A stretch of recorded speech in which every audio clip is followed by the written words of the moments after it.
Martin என் நண்பர்ன்றாரு. யாரு? ஏவா வேலு. இவரு என்னன்னா எங்க மாமனார்ன்றாரு. அவங்க அப்பா என்ன, டேய் மொத்த தேர்தல பத்தியுமே ஃப்ராடு பண்ண பிஜேபி கட்சி கொண்டு வந்தது.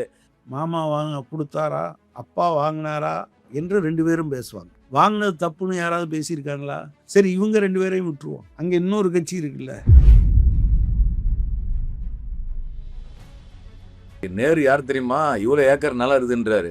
ஏவா வேலுக்கு இவ்வளவு இருக்குன்றாரு. எப்ப செங்கோட்டையன் யாரு? சாதாரண ஆளா? அவரு எவ்வளவு 100 ஏக்கர் வச்சுக்கிறாரு. எவ்வளவு தைரியம் இருக்கு பாருங்க. ஒரு சட்டமன்றத்துல இவ்வளவு அமைச்சர்களுக்கு வந்து நான் வந்து அவ்வளவு மாடு வச்சுக்கிறேன், இவ்வளவு ஆடு வச்சுக்கிறேன், இவ்வளவு கோழி வச்சுக்கிறேன், இவ்வளவு நிலம் வச்சுக்கிறேன், அங்க கறக்கிற பால்ல தான் காபி போட்டு குடிப்பேன், பெருமையா பேசுறாங்க. இது ஒரு அவமானமா பேசணும். நீ வந்து என்னன்னா உன் சொத்தை பேசுறது இல்லையா உன் சட்டமன்ற உறுப்பினர் லட்சணம். கான்ஸ்டிடியூஷனுக்கு உட்பட்டு அந்த சட்டமன்றத்துல இல்லாதவனுக்காக நான் எப்படி குரல் கொடுக்குறேன் என்பதுதான் வந்து சட்டமன்ற உறுப்பினர் இதுவா இருக்கும். ஆனா இங்க என்ன ஆயிடுச்சுன்னா, நிலப்பிரபுக்கள்லாம் முதலெல்லாம் கூடி நான் எப்படி மாப்பிள்ள இருக்கிறேன், நீ மாமா எப்படி இருக்கிற அப்படின்னு பேசக்கூடிய இடமா தமிழ்நாடு சட்டமன்ற விவாதம் வந்து இன்னைக்கு வந்து மாறி இருக்குது. தொகுதி மறுவரை ரொம்ப சீரியஸான பிரச்சனை. அது தமிழ்நாட்டை மட்டும் பாதிக்கிறது இல்லை, திமுக இதில் கட்டாயம் கலந்துட்டு இருக்கணும். இங்கே தவிக அரசாங்கத்தினுடைய நடவடிக்கைகளில் உங்களுக்கு கருத்து வேறுபாடு. ஆர்எஸ்எஸ் ஒரு அழுகுனி பயலுக. ஆர்எஸ்எஸ் பாஜக முன்னெடுக்கக்கூடிய இந்த டீலிமிட்டேஷன் தொகுதி மறுவரையின் மூலமாக இந்திய நாடாளுமன்ற ஜனநாயகத்தை, இந்திய ஆன்மாவையே அழித்தொழிக்கக்கூடிய செயலுக்கு எதிராக ஒருங்கிணைய வேண்டிய ஒரு மிக முக்கியமான கட்டம் இருக்கு. இன்னொரு முறை தாங்கள் இந்தியா முழுவதும் வெற்றி பெறவில்லை என்றாலும் தாங்கள் விரும்புவதை செய்வதற்கு உண்டான முறையில் இதையெல்லாம் ரீட்ரா பண்ணுறது தான் அவங்களுடைய நோக்கம். நமக்கு தான் பார்லிமெண்ட், நமக்கு தான் எம்பி தரும். பார்லிமெண்ட்டுக்கு எம்பி கிடையாது, மக்களுக்கு தான் எம்பி. அப்போ நீ பங்களாவை கட்டி வச்சுட்டு, கட்டடத்தை கட்டி வச்சுட்டு நீ வந்து ஆள் வேணும் கேட்டால் இந்த ஆட்டெல்லாம் சரிப்படாதுப்பா.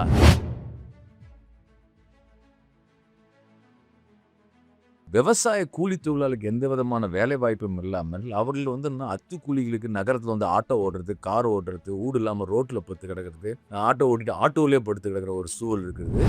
இடதுசாரிகள் இல்லை என்றால் 100 நாள் வேலை இல்லை, அந்த சட்டமே இல்லை. ஒரு பக்கம் சோறை பறிக்கிறான், இன்னொரு பக்கம் அவனுடைய வேலையை பறிக்கிறான். ஒரு திட்டத்தை நான் மாற்றி அமைக்கிறேன், மேம்படுத்துகிறேன் என்று சொன்னால் அதை அழிக்கப் போகிறார்கள் என்று நீங்கள் உறுதியாக நம்பலாம்.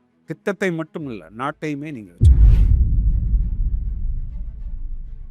இந்த இந்தியன் ஆயில் கார்பரேஷன் வேலை இப்போ எல்பிஜி சிலிண்டர் வருது. சிலிண்டர் ஃபில்லிங் பார்த்தா செங்கல்பட்டில் அங்கே சிலிண்டர் ஃபில்லிங் ஸ்டேஷன் எப்படின்னா உள்ளேருந்து வரும், சிலிண்டர் தூக்கி போடுவோம். ஆமாம், போட்டு லாரியில் போவோம். தூக்கி இவ்வளோ தூரம் நீங்கள் ஒரு சிலிண்டர் தூக்கி போட்டால் கை எவ்வளோ ஆகும்? நீங்கள் ஒரு 25லேருந்து 35 வயசு வரைக்கும் தான் இருக்க முடியும். அப்புறம் ஷோல்டர் உழுந்து போடும். அவனை நிரந்தர கூலி, அவனுக்கு வந்து தினசரி கூலி கொடுத்து ஏமாத்துறானுங்க பாவீங்க. தமிழ்நாடு வந்து ஒரு முன்னேறிய மாநிலம், கல்வியில் முன்னேறிய மாநிலம், ஹியூமன் டெவலப்மெண்ட் ஐரோப்பிய நாடுகளை ஒப்பிடக்கூடிய அளவுக்கு நம்ம முன்னேற்றணும். ஆனால் இந்த மாநிலத்தில் ஒழுங்காக சட்டத்தை பாதுகாக்கிறது வக்கில்லைங்க. ஒரு குழந்தை தொழிலாளி வச்சு உழைப்பு சுரண்டுறான். திருவள்ளூர் மாவட்டத்தில் தலைமைச் செயலேருந்து பக்கத்தில் ஒரு டிஸ்ட்ரிக்டில் அதை கண்காணிக்கிறதுக்கு ஒரு அதிகாரி இல்லை. இது நாடா? இது என்ன நாகரிகமாக? அது அவங்களுடைய ஆதார் கார்டை சேஞ்ச் பண்ணி கொண்டு வந்திருக்கு, வயசாக மாத்திரக்காக. இப்போ இந்த பிள்ளைங்க அங்கே போகும்போது இந்த ஆதார் கார்டு செல்லாதுன்னு, பாவிகளா நம்முடைய பிள்ளைகள். ஃபிடல் காஸ்ட்ரோ அப்படின்னு சொன்னால் உங்கள் நினைவில் என்ன வந்து நிற்குது? சோசலிசம் இல்லையே மரணம். நாங்கள் கேன்சருக்கு ட்ரீட்மெண்ட் கண்டுபிடிச்சிட்டேன், முடிகிற தருவாயில் இருக்கியா, அதை கெடுக்கிற பாவியாக இருக்கியா, நீ கொடுத்தனா நான் வந்து உனக்கே ட்ரீட்மெண்ட் கொடுப்பேன்டா. அமெரிக்காவில் பாதிக்க போகிறதுக்கே நாங்கள் பண்ண முடியும். நீங்கள் மார்க்ஸ் அதை சொன்னார்ல, தொழிலாளி வர்க்கம் இதர எல்லா வர்க்கங்களையும் ஒடுக்குமுறையிலிருந்தும் சுரண்டலிலிருந்தும் நிரந்தரமாக விடுவிப்பதன் மூலமே தன்னுடைய விடுதலையை நிரந்தரமாக்கி கொண்டார். அவருக்கு சுருட்டில் கூட குண்டு வச்சு கொடுத்தானுங்க, ஸ்விம்மிங் பூலில் கொலை பண்ணுறதுக்கு முயற்சி எடுத்தானுங்க. ஆனால் எல்லாத்தையும் வந்து எதிர்கொண்டு ஒரு ரெவல்யூஷனரி ஆப்டிமிசம் வந்து சாவர வரைக்கும் வந்து காஸ்ட்ரோ கிட்ட இருந்து. இதெல்லாம் செஞ்சவங்க யாரு? அமெரிக்க ஏகாதிபத்தியம், உலகின் மிக பழமையான ஜனநாயகம். ஆமாம், அவங்க இருந்து எவனாவது வந்தால் உலகின் மிக பழமையான ஜனநாயகம் சொல்லுவாங்க. ஆனால் ஒரே ஒரு சின்ன ஊரில் இருக்க ஆளை 100கணக்கான முறை கொல்றதுக்கு எப்படியெல்லாம் கொள்ளணுமோ அப்படியெல்லாம் அதுக்கெல்லாம் முயற்சி பண்ணுவாங்க. காஸ்ட்ரோன்னு ஒரு தடவை நீங்கள் அந்த பேரை உச்சரித்து பாருங்கள். வரலாறு அவனை எப்படி விடுதலை செய்தது என்பதை ஒரு முறை வாசித்து பாருங்கள். வணக்கம். வணக்கம். தமிழ்நாடு மட்டும் இல்லை, நாடு முழுக்க மிக முக்கியமான ஒரு பிரச்சனையாக தொகுதி வரையறை வந்து விவாதமாக இருக்கின்றது. தமிழ்நாட்டில் இருக்கக்கூடிய அரசியல் கட்சிகள்லாம் பெரும்பாலான அரசியல் கட்சிகள் தொகுதி மறுவரையை எதிர்த்து குரல் கொடுத்திருக்கிறார்கள். கடந்த திமுக ஆட்சி காலத்திலே தொகுதி மறுவரையை நாங்கள் முழுமையாக எதிர்ப்போம் என்று திமுக பேசியது. சட்டமன்றத்தில் பேசினார்கள். தென் மாநில முதலமைச்சர்கள் கூட்டமெல்லாம் நடத்தப்பட்டது. இப்போ தாவேக அரசாங்கம் வந்த பிறகு இப்படி ஒரு அனைத்து கட்சி கூட்டத்தை கூட்டணுன்ற கோரிக்கை முன் வந்திருந்த சூழல்ல நாடாளுமன்ற உறுப்பினர்களை மட்டும் வைத்து தமிழக முதலமைச்சர் ஒரு கூட்டத்தை நடத்தியிருக்கின்றார். அதில் தொகுதி மறுவரை எதிர்த்து பேசியிருக்கிறார்கள். இந்த பிரச்சனையை நீங்கள் எப்படி பார்க்குறீங்க? இல்லை, தொகுதி மறுவரை ரொம்ப சீரியஸான பிரச்சனை. அது தமிழ்நாட்டை மட்டும் பாதிக்கிறது இல்லை, இந்தியாவினுடைய எதிர்கால அரசியல் சமூக வாழ்க்கையை பாதிக்க போகிற பிரச்சனைன்னு நான் பார்க்குறேன். ஒன்று, கடந்த ஆண்டு இப்படி சொன்னபோது திரு மு.க. ஸ்டாலின் அப்போது பிரதமர் பேசுகிறார். பேசும்போது இவர் ஒரு அனைத்து கட்சி கூட்டத்தை கூப்பிட்டார். கட்சிகளின் கூட்டத்தை கூட்டுறது தான் சரியானது. எம்பிக்கள் மட்டும் கூப்பிடும்போது அதில் இருக்கக்கூடிய பிரச்சனை என்னென்னா, எம்பிக்கள் இல்லாத கட்சிகள் அவங்களுடைய கருத்தை என்ன சொல்லுவாங்க? அக்காமடேட்டிவாக இருக்கணும்ல. இப்போ நீங்கள் 39 பேரை கூப்பிட்றதுக்கு பதிலாக 39 கட்சிகளை கூப்பிட்டுருந்தீங்கன்னா, அதுக்கு இட் வில் ஹேவ் அரசாங்கத்துக்கு எப்போதுமே அவங்க நினைக்கிற கருத்தை அவங்க சொல்கிறதுக்கான அதிகாரம் எப்போதுமே இருக்குது அல்டிமேட்டாக. பட் என்ன பிரச்சனைனா, நிறைய இன்புட் கிடைக்கும். நீங்கள் எப்போதுமே இந்த சிறுபான்மைங்கிறது நான் எண்ணிக்கை சிறுபான்மையவே சொல்கிறேன். அந்த கருத்துக்கள் எங்கேயுமே ரீச் ஆகாது. அப்போ நீங்கள் ஒரு பொது வெளியில் இவ்வளோ பேர் இருக்கும்போது வைக்கிறாங்கன்னு வச்சுக்கோங்க. மற்ற பகுதிகளுக்கு அது அவங்களுக்கு கேட்குறது மாதிரி அவங்க சொல்லுவாங்க. அப்புறம் ரீதிங்கிங் கூட வரலாம். இதுவரை யோசிக்க. எனவே கட்சிகளை அழைப்பது என்பது ரொம்ப முக்கியமானது. நம்பர் 1. அதை தாவேக அரசாங்கம் அப்படி செஞ்சுருக்கலாம் அப்படின்னு தான் நான் நினைக்கிறேன். 2வதாக திமுக இதில் கட்டாயம் கலந்துக்கிட்டு இருக்கணும். நாடாளுமன்ற உறுப்பினர்கள் அல்லது ஆலோசனை கூட சொல்லியிருக்கலாம். அதிமுகவும் கலந்துக்கல. அதான் அதிமுக கலந்துக்கல, பாமக கலந்துக்கல. லோக்சபாவில் 22 எம்பிக்கள், ஒட்டுமொத்தமாக 30 எம்பிக்கள் இருக்கக்கூடிய ஒரு கட்சி. இதில் ஏன் நீங்கள் தாவேக அரசாங்கத்தினுடைய நடவடிக்கைகளில் உங்களுக்கு கருத்து வேறுபாடு இருக்கலாம். ஆனால் இது தமிழ்நாட்டினுடைய நலன், இந்தியாவினுடைய நலன் 2யும் சேர்த்து பார்க்கும்போது கலந்து கொள்ள வேண்டியது அவசியம். திமுக அதை கலந்துருக்கணும். இப்போ நம்ம மாநில செயலாளர் கூட அப்படி ஒரு வேண்டுகோளை வைத்திருந்தார், நீங்கள் கலந்துக்கங்க. அப்போ அதிமுக கலந்துக்கிறது மாதிரியான அபிப்பிராயம் தான் இருந்தது. வேற யாரும் கலந்து கொள்ள மாட்டார்கள் என்கிற அபிப்பிராயம் இல்லாதனால அவர் திமுகவுக்கு அந்த கோரிக்கையை வச்சுருந்தார். இப்போவும் கூட திமுகட்ட நீங்கள் 2 விஷயங்களில் எப்போதுமே எல்லா கட்சிகளும் முடிந்த அளவு ஒற்றுமையாக குரல் கொடுப்பது அவசியம். ஒன்று, ஒன்றிய அரசாங்கத்தினுடைய ஒரு நடவடிக்கையால் தமிழ்நாடு பாதிக்கப்படும் என்கிற போது அதில் ஒரு ஒற்றுமை. 2வது, வேறு ஒரு மாநிலத்துக்கும் தமிழ்நாட்டுக்குமான ஒரு பிரச்சனை இருக்குது. அந்த நேரத்திலையும் நீங்கள் அப்படி கலந்துக்கிறது என்பது எல்லாரும் ஒரு ஒத்த கருத்தில் பேசுகிறது. நீங்கள் இதில் தான் டி.கே. சிவகுமார் நம்ம தண்ணி கேட்குறோம், டிஸ்ட்ரெஸில் கேட்குறோம், ஆனால் கொடுக்கக்கூடாதுன்னு சொல்கிறதுக்கு அவர் அனைத்து கட்சி கூட்டத்தை கூட்டுறாரு. இது இது இது என்னன்னா, நீங்கள் விரும்புகிறீங்களா இல்லையாங்கிறது இல்லை, அது என்ன மெசேஜை உங்களுக்கு வெளியே சொல்லுது அப்படிங்கிறது. தொகுதி மறுவரையறை என்பது தவிர்க்கவே முடியாது. ஆனால் என்ன பிரச்சனை இப்போ எழுதுன்னா, ஓகே இப்போ விட்டுருங்க. இப்போ நீங்கள் நாடாளுமன்றத்தில் நம்ம விவாதிக்கிறதுக்கு 100 நாளாவது கூட்டணும்னு சொல்கிறோம் வருடத்திற்கு. அப்படி 100 நாள் சட்டமன்றமும் கூடுறதில்ல, நாடாளுமன்றமும் கூடுறதில்ல. ரைட். அப்புறம் இந்த 100 நாளில் இப்போ 543 பேர்லேயே பேசவே பேசாத ஆட்கள் கூட இருக்கும். இப்போவே எதிர்க்கட்சிகள் போதுமான நேரம் இல்லைன்னு சொல்கிறாங்க. இது 1.5 மடங்காக மாறும்போது இவங்களுக்கான நேரம் என்பது 3 1/2 குறைந்து போகும். இப்போ பேசுகிறதுக்கே 3 1/2 குறைந்து போயிடும். அப்போ இது ஒரு அம்சம். இதையும் கணக்கில் எடுத்துக்கணும். வரம்பின்றி போகவே முடியாது அப்படின்னு நம்ம இது பண்ண முடியாது. 2வது சீரியஸான விஷயம், இப்போ தமிழ்நாடு மாதிரியான மாநிலங்கள் அவங்களுடைய பிரதிநிதித்துவம் குறையும். தென் மாநிலங்களை சொல்கிறது அப்படிங்கிறது இருக்கு இல்லையா, அது ஒரு நியாயமான கவலை. ஆக்சுவலாக தமிழ்நாட்டுக்கு இன்னொரு கவலை இருக்குது. ரீப்ளேஸ்மெண்ட் ரேட்டுன்னு ஒன்று சொல்கிறார் இந்த மக்கள் தொகை சார்ந்து பேசுகிற நிபுணர்கள். இப்போ இந்தியாவில் ரீப்ளேஸ்மெண்ட் ரேட்டுங்கிறது 2.1. அதாவது ஒவ்வொரு பெண்ணும் 2.1 குழந்தை பெற்றால்தான் இறப்புக்கு தகுந்த மாதிரி இந்த பிறப்பும் இருக்கும், 2ம் சரிசமமாக இருக்கும். அதாவது மக்கள் தொகை அதிகரிக்காமலோ குறையாமலும் இருந்தார். அப்புறம் இன்னொன்று வந்து இப்போ நமக்கு ஒரு அந்த டோட்டல் ஃபெர்டிலிட்டி ரேட் இந்த 2.1க்கு பதிலாக இப்போ நமக்கு என்ன இருக்குன்னா 1.3. அப்போனா என்ன அர்த்தம்னா ஒரு பக்கம் நம்முடைய மக்கள் தொகை என்பது குறையும், இன்னொரு பக்கம் என்னன்னா மூத்த குடிமக்கள் அதிகமாக இருப்பாங்க. இன்னொரு பிரச்சனை என்னன்னா உழைக்கும் பகுதி இருக்கு இல்லையா, அதனுடைய எண்ணிக்கை சுருங்கி கொண்டே வரும். ஆனால் இது எல்லாத்தையும் எதன் அடிப்படையில் செஞ்சோம்? இந்தியா முழுவதும் சேர்ந்து மக்கள் தொகையை கட்டுப்படுத்த வேண்டும் என்பதற்காக செஞ்சோம். அதனாலேயே ஒரு மாநிலம் பாதிக்கப்படும் என்பது ரொம்ப சீரியஸான விஷயம். இதனால தான் 76ல் இந்திரா காந்தி என்ன ஒரு உத்தரவாதத்தை கொடுத்தாங்க அப்படின்னு சொன்னால், நீங்கள் வந்து 71 மக்கள் தொகை அடிப்படையில் தான் இந்த ரேஷியோ கணக்கிடப்படும் என்று சொன்னாங்க. இதுக்கு மட்டும் இல்லை, நீங்கள் ஃபினான்ஸ் கமிஷன் இருக்கு இல்லையா, 11வது ஃபினான்ஸ் கமிஷன் வரை என்ன இருந்ததுன்னா வெறும் மக்கள் தொகை அடிப்படையில் தான் நிதி பங்கீடு என்பதே இருந்தது. 100% மக்கள் தமிழ்நாட்டில் ஓகே 6% இருக்குன்னா 6% அப்படி தான் இருந்தது. ஸோ இப்போ என்ன பிரச்சனைனா, நீங்கள் மக்கள் தொகை கட்டுப்பாட்டை சிறப்பாக நிறைவேற்றிய மாநிலங்கள், அதாவது அரசாங்கம் எடுத்து ஒரு நிலைப்பாட்டை அமல்படுத்தியதன் காரணமாக அவங்களுக்கு இழப்பு தண்டனை என்பது மாதிரி வரும்போது அது சீரியஸான பிரச்சனையாயிடும்.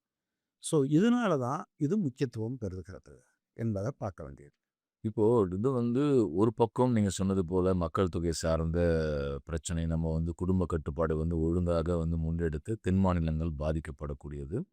குறிப்பாக தமிழ்நாட்டில் வந்து நாடாளுமன்ற உறுப்பினர்கள் குறையும், தென் மாநிலம் குறையும். உத்தரப்பிரதேசத்தில் வந்து பார்த்தீங்கன்னா கூடுதலான ஒரு எண்ணிக்கை. இப்போ உதாரணத்துக்கு பார்த்தீங்கன்னா தமிழ்நாட்டில் வந்து ஒரு 40% ஒட்டுமொத்தமாக தென் மாநிலங்களுக்கே ஒரு 40 எண்ணிக்கை உயருதுன்னா, உத்தரப்பிரதேசத்துக்கே வந்து ஒரு 69 இடங்கள் வருதுன்றத சுட்டி காமிக்கிறாங்க. இது ஒரு பிரச்சனை. ஆனா இன்னொரு ஒரு இடத்த நம்ம இதை பார்க்க வேண்டியதுன்னா, ஏன் இதில் பாஜக இவ்வளோ தீவிரமா ஆர்வம் காட்டுறாங்க? ஒரு பக்கத்தில் என்னென்ன ஒரு ஊடகங்கள்ல கூட ஒரு போயிட்டு இருக்குது. திமுக அந்த சைடு போனாலும் போகலாம். இல்ல நம்ம வந்து பஞ்சாப்ல இவங்கள என்ன கட்சி அது? அகாலிது அகாலிதள்ல வந்து கொண்டு வந்துட்டாங்க. இப்படி வந்து பிஹைண்ட் த சீன்ல வந்து பிஜேபி வந்து இந்த டீலிமிட்டேஷன் பில்ல வந்து சக்சஸ் ஆவறதுக்கான ஒரு முயற்சி எடுக்கிறாங்கன்னும்போது, அப்போ ஃபேர் டீலிமிட்டேஷனா இல்ல நோ டீலிமிட்டேஷனான்ற ஒரு கொஸ்டின் எழுப்புது. அப்போ கேள்வி எங்க வருதுன்னா, பாஜக முன்னெடுக்கிறது ஒரு மிக முக்கியமான சிக்கல் என்னன்னா, அவர்கள் வந்து இந்த தொகுதி மறுவரையறை மூலியமாக செய்யக்கூடிய மிக முக்கியமான சிக்கல் என்ன உருவாக்க போறாங்கன்னா, இஸ்லாமியர் வாக்குகள் அல்லது சிறுபான்மையினர் மக்கள், மத்த சிறுபான்மை மக்கள் எண்ணிக்கை அவங்க தீர்மானிக்கக்கூடிய தொகுதியா இருக்கக்கூடிய இடங்கள்லாம் சீர்குலைத்து, கிட்டத்தட்ட சிறுபான்மை மக்கள் வந்து எந்த விதமான நாடாளுமன்ற ஜனநாயகத்தின் மூலியமாக அவர்கள் அவங்களுடைய வாக்குக்கு எந்த மதிப்பும் இல்லாம இழக்க வைக்கக்கூடிய மிகப்பெரிய மதவெறியை தான் பாஜக வந்து பின்னணி வைத்திருக்கு. ஜம்மு காஷ்மீர்ல 2020ல அவங்க அப்ப வந்து 6 தொகுதிய வந்து இன்கிரீஸ் பண்ணக்கூடிய ஒரு சூழல பார்த்தீங்கன்னா, 6 தொகுதியில ஏத்துறாங்க. அதுல வந்து பார்த்தீங்கன்னா, இஸ்லாமியர்கள் வந்து வாக்களித்து ஜெயிக்க முடியாதபடில வந்து தொகுதிய கொண்டு வந்தோம்னா, 5 தொகுதியில வந்து பிஜேபி ஜெயிக்கிறாங்க. இப்போ நாம எல்லாருமே வந்து பட்டவர்த்தமா பார்த்துக் கொண்டிருக்கின்றோம் அஸ்ஸாம். அஸ்ஸாம் டீலிமிட்டேஷன் வந்து பார்த்தீங்கன்னா, கிட்டத்தட்ட இஸ்லாமியர்கள் வந்து ஒரு 35 தொகுதிகள்ல சிறுபான்மை கிட்டத்தட்ட அவங்க தீர்மானிக்கக்கூடிய ஒரு இடமா இருந்த இடத்துல என்னன்னா குறைச்சு முடிக்கிறாங்க. இப்போ கடந்த தேர்தல்ல வந்து சிபிஎம் உடைய ஒரு எம்எல்ஏ தோத்ததுக்கு காரணம்னா, அங்க இருக்கக்கூடிய இஸ்லாமியர் வாக்குகள் வந்து என்னன்னா, வாக்களிக்கிறதுக்கூடிய இடத்த தொகுதிய வந்து மறுவரையில காலி பண்ணதுனால இஸ்லாமியர் வாக்கும் இல்லை, சிபிஎம்முக்கு வலுவான பகுதியவே உடைச்சு முடிச்சுட்டாங்க. அப்போ இது இங்க வந்து தமிழ்நாட்டுல என்ன நடக்குதுன்னா, டீலிமிட்டேஷன்னா வந்து மக்கள் தொகைக்கான நம்பலாம் வந்து குறைச்சிட்டோம்பா. எனவே நம்பலாம் காலியாக போறதுக்காக ஒரு திட்டம் போடுறாங்கப்பா. எனவே ஒரு ஃபேர் டீலிமிட்டேஷன் போடுறாங்க. ஆட்டம் அங்க கிடையாது. ஆனா ஆர்எஸ்எஸ் ஒரு அழுகுனி பயலுக. அவன் என்ன முடிவு பண்றான்னா, இந்தியாவையே வந்து என்னன்னா, இந்துத்துவா எனக்கூடிய அந்த கோட்பாட்டின் கீழ கொண்டு வருவதற்கான ஒரு தொகுதி மறுவரையை உருவாக்கி இருக்கிறார்கள். அப்படிப்பட்ட ஒரு சூழல்ல தமிழ்நாட்டுல இருக்க அனைத்து அரசியல் கட்சிகளும், நீங்க எந்த அரசியல் கட்சியா இருந்தாலும் பாஜக எதிர்ப்ப பேசுனா நீங்க காலியாயிடுவீங்க.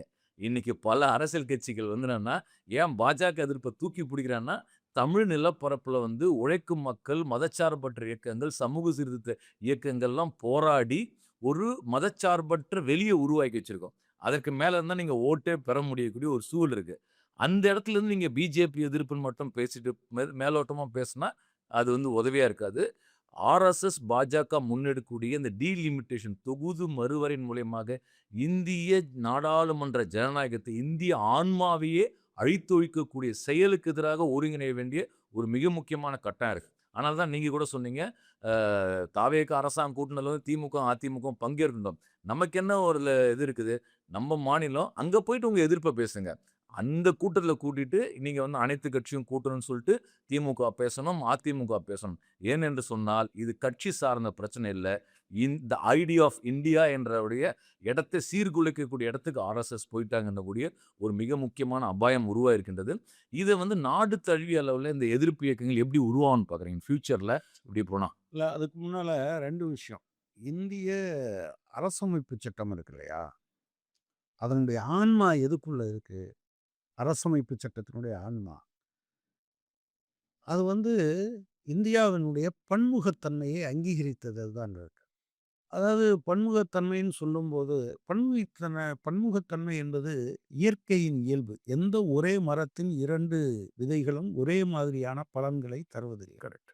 ஆனா இந்தியா ஒரு 600 இப்ப நம்ம கூட ஸ்கூல்ல சொல்லிக் குடுப்பாங்க. வேற்றுமையில் ஒற்றுமை, இந்தியாவின் பெருமை அப்படின்னு சொல்லுவாங்க. அது உண்மதான். ஆனா அந்த பெருமை எங்கிருந்து வருதுன்னா, பெருமை என்பதை காட்டிலும் இன்னொரு முக்கியமான விஷயம் அதுக்குள்ள என்ன இருக்குன்னா, இந்த வேற்றுமையை அங்கீகரித்துக் கொண்ட ஒற்றுமை இருக்கு இல்லையா? நீ ஒரு ஜாதி, நான் ஒரு ஜாதி, நீ ஒரு மதம், நான் ஒரு மதம், நீ ஒரு விதமா ட்ரெஸ் போடுவ, நான் ஒரு விதமா ட்ரெஸ் போடுவேன், நீ ஒரு விதமா கடவுள கும்பிடுவ, நான் ஒரு விதமா கடவுள கும்பிடுவேன்.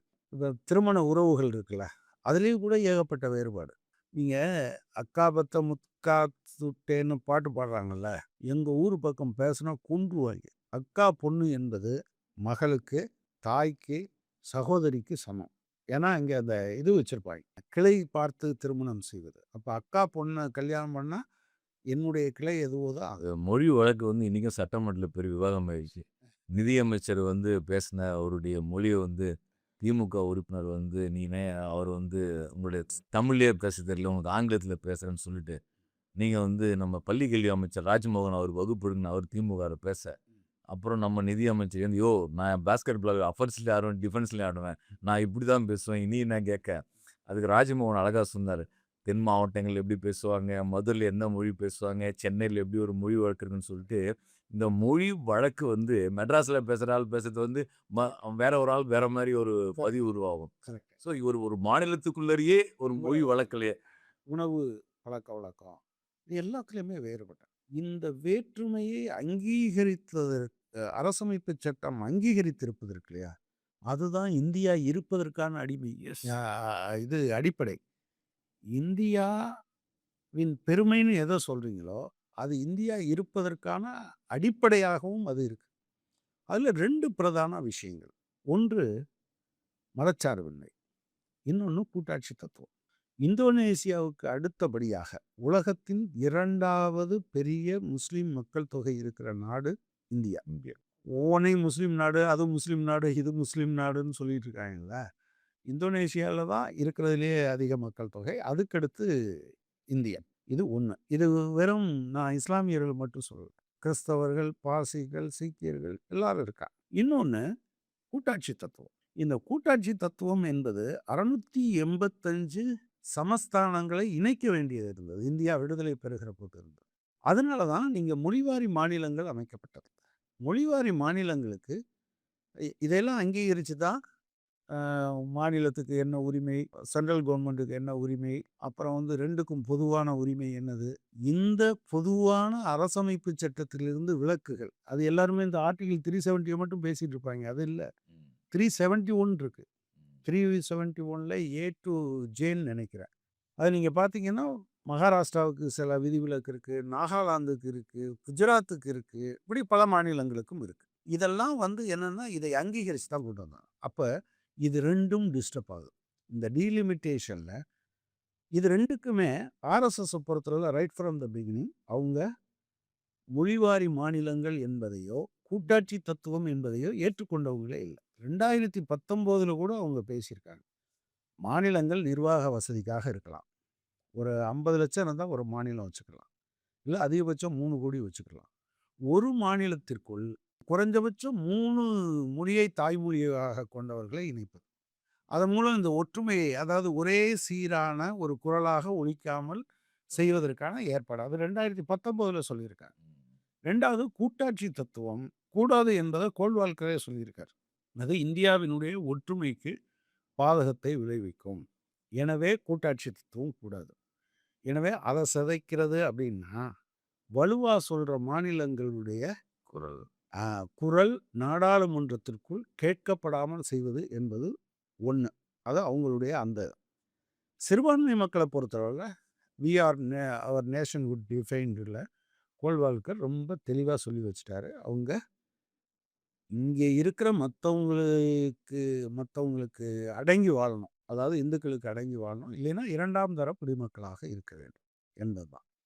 அதை கொஞ்சம் கொஞ்சமாக அவங்க கொண்டு வராங்க. நீங்கள் எஸ்ஐஆர் வரும்போது 5,00,000 பேருக்கு ரேஷன் கார்டு இல்லாமல் போகும்னு நம்ம சொன்னோம். ஆனால் இன்றைக்கி யதார்த்தமாக 5,50,000 பேருக்கு பீகாரில் ரேஷன் கார்டு இல்லை. இது பாஸ்போர்ட் எஸ்ஐஆரில் இல்லைன்னா பாஸ்போர்ட்டில் இல்லை. இந்த வருஷம் ஜனவரி மாதம் கொஞ்சம் பேரை பங்களாதேஷுக்கே தள்ளி விட்டாங்க. ஒரு 6 குடும்பத்தை இப்போ தான் உச்சநீதிமன்றம் தலையிட்டு திரும்ப நீங்கள் அந்த பீர்பூம் மாவட்டம் பெங்காலில் திரும்ப கொண்டாந்து அவங்கள குடியமர்த்தி வச்சிருக்கு. கிட்டத்தட்ட இந்த டீலிமிட்டேஷன் மத்திய தேசிய மக்கள் தொகை பதிவேடு அதை ஒட்டி குடியுரிமை திருத்த சட்டமாக நோக்கி இது எல்லாவற்றையும் ஒன்றிணைச்சு நீங்கள் பார்த்தீங்கன்னு சொன்னால் அவங்க எதை நோக்கி போகிறாங்கன்னா, நீங்கள் இஸ்லாமியர்கள் மட்டும் சொன்னீங்க, கிறிஸ்தவர்களுக்கும் அப்படி தான் வரும். அதை விட ரொம்ப முக்கியமாக நீங்கள் ஆர்எஸ்எஸ் ஆரம்பிக்கப்பட்டதுக்கு பின்னாலேயே தலித் மக்களுடைய எழுச்சி ஒரு காரணமாக இருந்தது. நம்ம மறந்துடக்கூடாது. அதை இன்னொரு நாளைக்கு இன்னொரு எபிசோட். நீங்கள் இப்போ ஆர்எஸ்எஸ் நீங்கள் சொன்னோன்னா அம்பேத்கர் வந்து மனுஸ்மிருதியை கொளுத்துனதே ஆர்எஸ்எஸ்க்கு வந்து அதிர்ச்சி வைத்தியம் தானே. அது ஆர்எஸ்எஸ் உருவாகிறதுக்கு அதுக்கு ஒரு ரியாக்ஷனாக தான் அது உருவாக்குச்சு. இப்போ நீங்கள் என்னன்னா, நீங்கள் தலித் மக்களுக்கான இடஒதுக்கீடு இல்லாமல் செய்ய முடியாது. ஆனால் அதே சமயத்தில் நீங்கள் தலித் மக்களுடைய பிரச்சனைகளை பிரதானமான பேசுகிற கட்சிகள் இருக்காங்கல்ல, அவங்க ஜெயிக்க முடியாமல் பண்ண முடியும். அங்கேருந்து தலித் ஒருவர் தான் வருவார். ஆனால் அவர் பிஜேபியை சார்ந்தவராக இருப்பார். உங்களுக்கு அதனால என்ன பிரயோஜனம்? அவரே உட்கார்ந்து மனுஸ்மிருதியை கொண்டாடிட்டு இருப்பார். பிஎஸ்பி மாதிரியோ அல்லது இன்னொரு கட்சி, பிஎஸ்பி வலுவா எதுக்குதா இல்லையாங்கிறத நீங்கள் இல்லை சந்திரசேகர் வச்சுக்கங்க. இவங்கெல்லாம் வர்றாங்க அப்படின்னு சொன்னால் இவங்களை எப்படி ஒதுக்கி விடுறது? இவங்க தலித் அதிலிருந்து எம்பியாக வருவார். ஆனால் அவர் எந்த தலித் இஷ்யூவுக்கும் குரல் கொடுக்க மாட்டார். அப்படி ஆட்களையும் உருவாக்க முடியும் ஆனால் அதெல்லாம் அப்படியே இருக்காதுன்னு வச்சுக்கோங்க. அது மாறும். ஏன்னா மக்கள் போராட்டங்களின் மூலமாக தங்களை தகவமைத்துக் கொள்வார்கள். ஆனால் இதெல்லாம் அவங்களுடைய நோக்கமாக இருக்குது. அதனால தான் இவ்வளவு பேசு பொருளாக அது மாறி இருக்கு. இதில் இப்போ ஒரு தமிழ்நாட்டுக்குள்ள ஒரு டிஸ்கஷன் வந்திருக்கு. No delimitation or fair delimitation. இந்த கேள்வியில் ஒன்று நீங்கள் ரைட் ஃப்ரம் த பிகினிங் கட்சிகளுடைய நிலைப்பாட்டை நம்ம கொஞ்சம் திமுக அவங்க என்ன சொன்னாங்கன்னா, இதைத்தான் முதல்ல சொன்னாங்க, ஃப்ரீஸ் பண்ணுறது. அப்புறம் அடுத்து ஒருவேளை இல்லை என்றால் தமிழ்நாட்டுக்கு இருக்கக்கூடிய 7.18% மாறாமல் இருக்கணும். இப்போ சிபிஎம் அதில் என்ன சொல்லுச்சு அப்படின்னு பார்த்தீங்கன்னா, 24வது கட்சி காங்கிரஸில் நம்ம தீர்மானம் நிறைவேற்றிடும். அந்த தீர்மானத்தினுடைய முதல் அம்சம் என்ன சொல்கிறோம்னா, அதாவது எந்த ஒரு மாநிலத்துக்கும் அன்டியூ அட்வான்டேஜ் இருக்கக்கூடாது. எந்த ஒரு மாநிலமும் அது இதனால் பாதிக்கப்படுகிறோம் என்ற நிலைமை உருவாக்கக்கூடாது. நம்பர் 1. 2வது நீங்கள் சொன்னது, இதை செய்வதற்கு முன்பாக எல்லா கட்சிகளோடும் ஸ்டேக் ஹோல்டர்ஸ் நீங்கள் விவாதங்களை நடத்துங்க அப்படின்னு சொல்லியிருக்காங்க. ஸோ அதுவும் நடத்தப்படலை. ஸோ இதெல்லாம் இல்லாத போது தான் அவங்க என்ன சொல்கிறாங்கன்னா, நீங்கள் கொஞ்ச நாளைக்கு இந்த 25 வருஷம் இன்னும் ஒரு 25 வருஷத்துக்கு இதை ஃப்ரீஸ் பண்ணி வைங்கன்னு சொல்கிறாங்க. இது முக்கியமான விஷயம். தொழில் என்ன ஒரு விவாதம் நடக்குதுன்னு பார்த்தீங்கன்னா சிபிஎம்மோட நிலைப்பாடு என்ன, ஃபேர் டீலிமிட்டேஷனா இல்லை நோ டீலிமிட்டேஷனான்னு கேட்குறாங்க.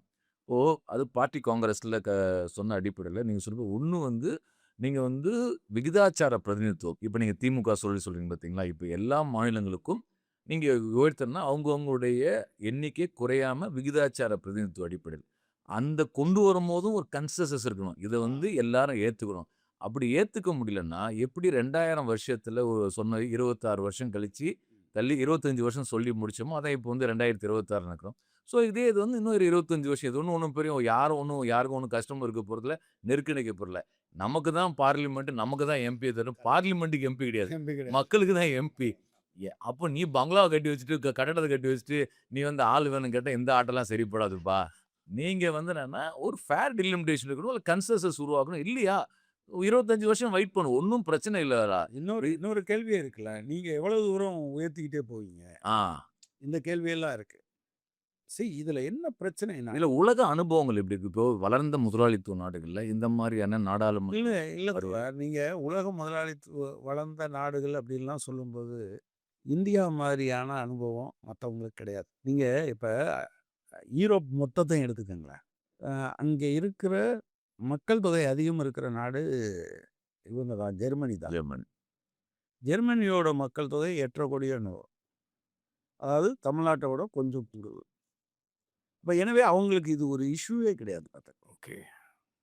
நீங்க இவங்களையும் அப்படித்தான் எடுத்துக்க முடியும். யாரு இதுல வித்தியாசம்னா சைனா. சைனா வேறு ஒரு மெத்தட அவங்க யூஸ் பண்றாங்க. நம்ம எனவே அதுக்குள்ள போ வேண்டியதில்ல. அவங்க அந்த கவுண்டி அது இது அவங்களுடைய பிளானிங் மெத்தடே வேற. இப்ப நம்ம ஊர்ல கோட்டையிலேருந்து உட்கார்ந்து கீழ வர அது போகும். அவங்க அப்படி கிடையாது. இதுக்கு முன்னால பஞ்சாயத்து கூட்டங்கள் நடத்தி, அங்கேருந்து உங்க ஊருக்கு தண்ணி வேணுமா? லைட் வேணுமா? அப்புறம் அதெல்லாம் கவுண்டிக்கு வரும். அங்க எல்லாத்தையும் சேர்த்து பேசுவாங்க. அப்புறம் அது நாடாளுமன்றத்துக்கு போகும். அங்க பேசி, ஓகே இவ்வளவு தண்ணி, இவ்வளவு ரோடுன்னு கேட்குறாங்க. ஆனா நம்மட்ட இருக்கக்கூடிய பைசா இவ்வளவு. எனவே இதுக்கு இவ்வளவு குடுக்கலாம், போகலாம் என்று கீழ இருந்து இன்புட் வாங்கிட்டு தான் பண்றாங்க. எனவே நம்மளோட ஒப்பிடுகிற மாதிரியான நாடுகள் என்று நீங்க எதையுமே சொல்ல முடியாது. இப்ப 850,00,00,000 மக்கள் இருக்கக்கூடியதுல, நீங்க பாருங்க, நம்ம 144 கோடி. சரியா? நீங்க இந்த 140 அந்த 100 கிட்டத்தட்ட எவ்வளவு? 150 அ நீங்க ஆசியால 49, ஐரோப்பால 44, ஆப்பிரிக்கால 59, வட அமெரிக்கால, தென் அமெரிக்கா அப்படியெல்லாம் பார்த்தீங்கன்னு வச்சுக்கங்களேன், இந்த இந்த நாடுகளுடைய எண்ணிக்கை பெருசா இருக்கும். மக்கள் தொகை.